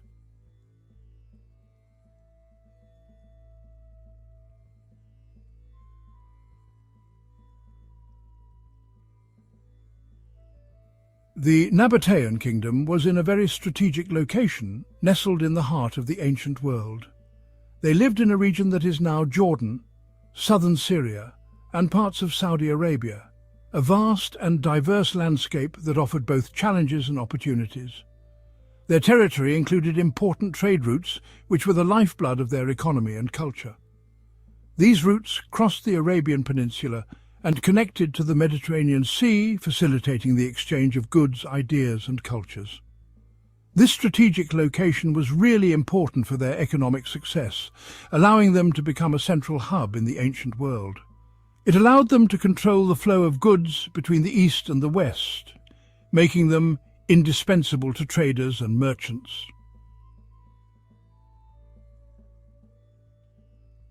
The Nabataeans were skilled diplomats, adept at negotiating and maintaining alliances.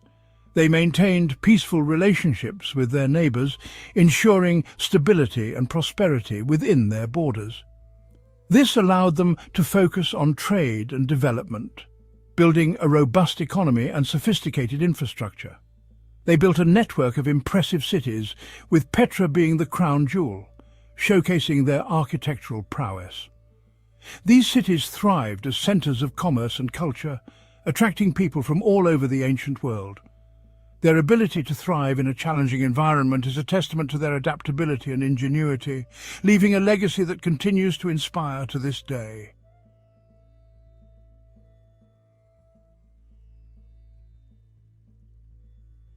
The Nabataeans were masters of trade. They dominated the lucrative incense route. This route brought frankincense, myrrh and spices from southern Arabia to the Mediterranean. These commodities were highly prized in the ancient world. They were used in religious ceremonies, perfumes and medicines. The Nabataeans transported these goods across vast deserts using camel caravans. Their knowledge of the desert and its oases was unparalleled. They developed sophisticated systems for navigation and water conservation. This allowed them to cross vast distances and endure harsh conditions. Their control of the incense route brought them immense wealth and influence. They became key players in the ancient world's economy.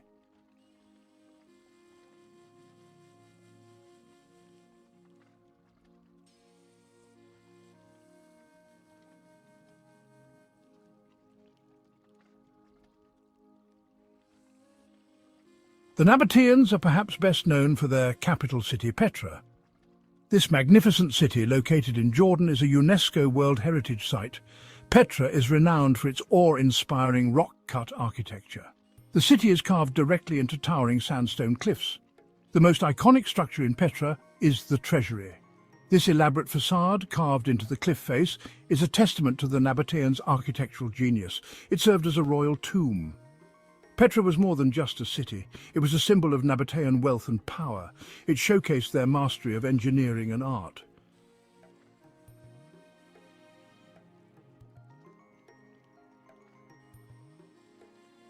The Nabataeans lived in a complex geopolitical landscape. They interacted with powerful empires like the Ptolemies of Egypt and the Seleucids of Syria. The Nabataeans were skilled diplomats. They formed alliances and negotiated their independence. They successfully defended their territory against invasions. They demonstrated their military prowess. In 106 AD, the Roman Empire annexed the Nabataean Kingdom. Petra became part of the Roman province of Arabia Petrea. Despite Roman rule, the Nabataeans' cultural influence persisted. Their architectural style continued to flourish.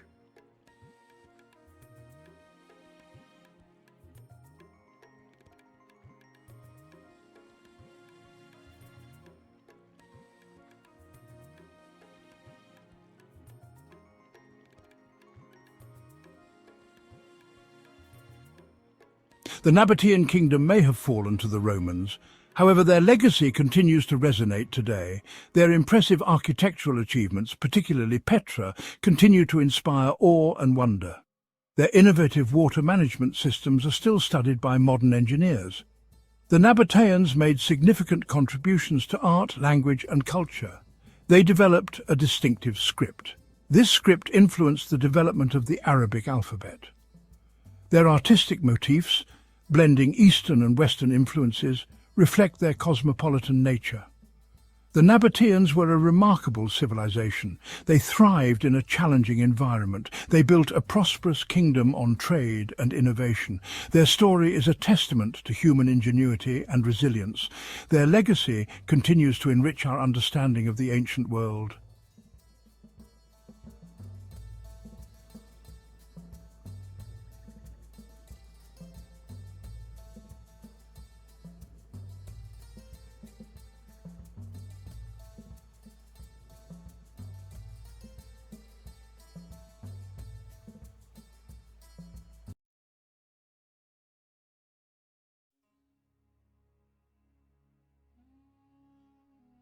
Johann Ludwig Burckhardt, a name synonymous with exploration and discovery, was born in Switzerland in 1784.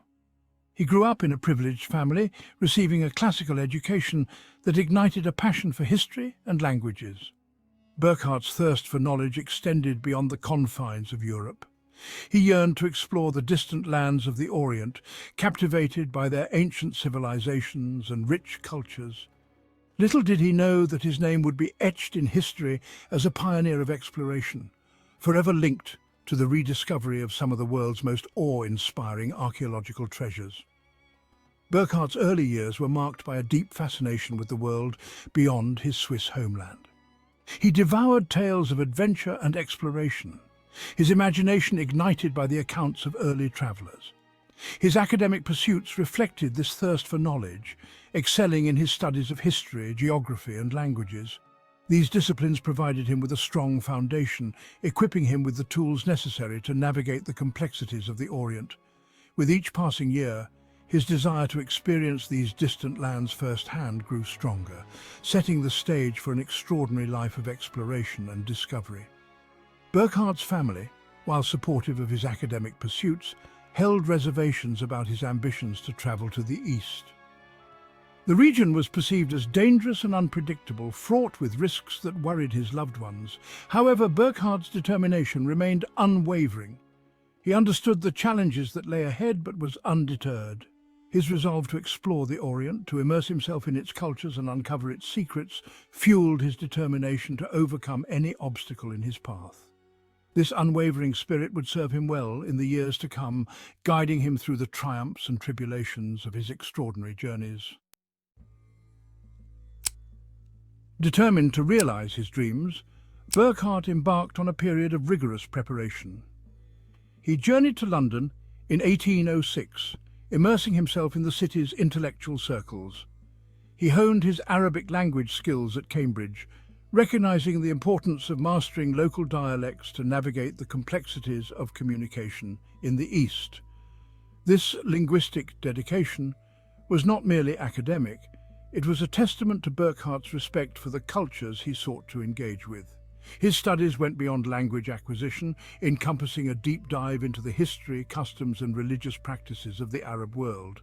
He delved into the accounts of previous explorers, scrutinizing their successes and failures, gleaning valuable insights from their experiences. Burckhardt recognized that knowledge, particularly cultural sensitivity, would be his greatest asset in navigating the challenges of the Orient. His preparations were meticulous, reflecting a blend of academic rigor and practical wisdom, shaping him into an explorer uniquely equipped for the journey ahead. In 1809, under the auspices of the African Association, a London-based organization dedicated to exploring the African continent, Burckhardt embarked on his journey to Cairo. This marked the beginning of his transformation from a scholar into an explorer, stepping out of the libraries and lecture halls and into the heart of the unknown. The voyage to Cairo was arduous, fraught with the challenges of sea travel during that era. Yet, Burckhardt faced each obstacle with unwavering determination, his spirit buoyed by the knowledge that he was one step closer to realizing his lifelong dream. His arrival in Cairo marked the beginning of his immersive experience in the Arab world. He dedicated himself to perfecting his Arabic, adopting local customs, and immersing himself in the rhythms of life along the Nile. He understood that to truly connect with the people and places he aimed to explore, he needed to blend in, to shed the persona of a European outsider and embrace the guise of a traveler who respected and appreciated the nuances of their culture. This commitment to cultural immersion would prove invaluable in the years to come, enabling him to gain access to places and people that had remained hidden from the outside world. Donning the persona of Shaykh Ibrahim ibn Abdallah, a guise meticulously crafted to blend into local communities, Burckhardt embarked on his exploration of the Ottoman Empire's southern regions. This strategic adoption of a local identity was essential for his safety and success. It allowed him to navigate sensitive religious and cultural landscapes, facilitating interactions with local populations who might have been wary of a European traveller. His disguise was more than just a change of clothes. It was an embodiment of his commitment to respectful exploration. In 1812, while journeying through the rugged landscapes of present-day Jordan, Burckhardt encountered Bedouin tribesmen who spoke of a hidden city carved into the sandstone cliffs. Intrigued by their descriptions, he persuaded them to guide him to this mysterious place, unaware that he was about to rediscover one of antiquity's most spectacular lost cities, Petra. The journey was fraught with challenges, navigating treacherous terrain and negotiating with wary locals. Yet Burckhardt's perseverance, fueled by a thirst for discovery, led him to the very heart of this hidden wonder. As he stood before the treasury, Petra's most iconic monument, carved with astonishing detail into the sheer rock face, Burckhardt was awestruck. He meticulously documented the ruins, sketching detailed drawings and recording intricate measurements. He recognized the historical significance of his discovery, understanding that he was rediscovering a lost civilization, a testament to the ingenuity and artistry of the Nabataean people. His meticulous documentation, carried out under the guise of a simple traveler, would prove crucial in reintroducing Petra to the world. Despite his awe at the grandeur of Petra, Burckhardt remained committed to his assumed identity. He knew that revealing his true purpose could jeopardize his safety and limit his access to other hidden treasures. He feigned disinterest, downplaying the significance of the ruins to avoid arousing suspicion. This act of calculated indifference, a testament to his adaptability and quick thinking, allowed him to complete his exploration of Petra and continue his journey, carrying with him the knowledge of a rediscovered wonder that would captivate the world's imagination. Burckhardt's journey continued southward, leading him to Egypt, a land steeped in ancient history. He immersed himself in the study of hieroglyphics, recognizing the importance of deciphering these ancient scripts to unlock the secrets of Egypt's past. His linguistic talents, honed through years of dedicated study, proved invaluable as he grappled with the complexities of this ancient writing system. His efforts, while preliminary, contributed to the growing field of Egyptology, laying the groundwork for future scholars who would ultimately crack the code of hieroglyphics. In 1813, while travelling along the Nile, Burckhardt's attention was drawn to tales of colossal statues buried in the sand near the village of Abu Simbel. Intrigued, he ventured into the desert, guided by local stories and rumours. His perseverance was rewarded when he stumbled upon the awe-inspiring temple complex of Abu Simbel, half buried by the shifting sands of time. The sight of these colossal statues, carved with such grandeur and scale, left him speechless. He recognized the historical significance of his discovery, understanding that he was standing before a monument of unparalleled grandeur, a testament to the power and ambition of Pharaoh Rameses II. He meticulously documented the site, his detailed descriptions and sketches capturing the magnificence of the temple complex. Burckhardt's discovery at Abu Simbel, alongside his rediscovery of Petra, cemented his legacy as a pioneer of archaeology, a man who brought to light some of the ancient world's most spectacular treasures.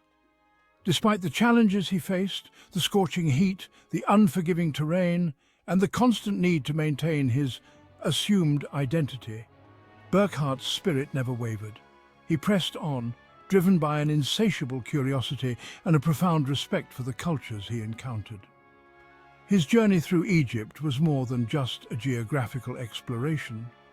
It was a testament to the power of human curiosity. A journey that revealed the enduring allure of ancient civilizations and the thrill of uncovering their hidden wonders.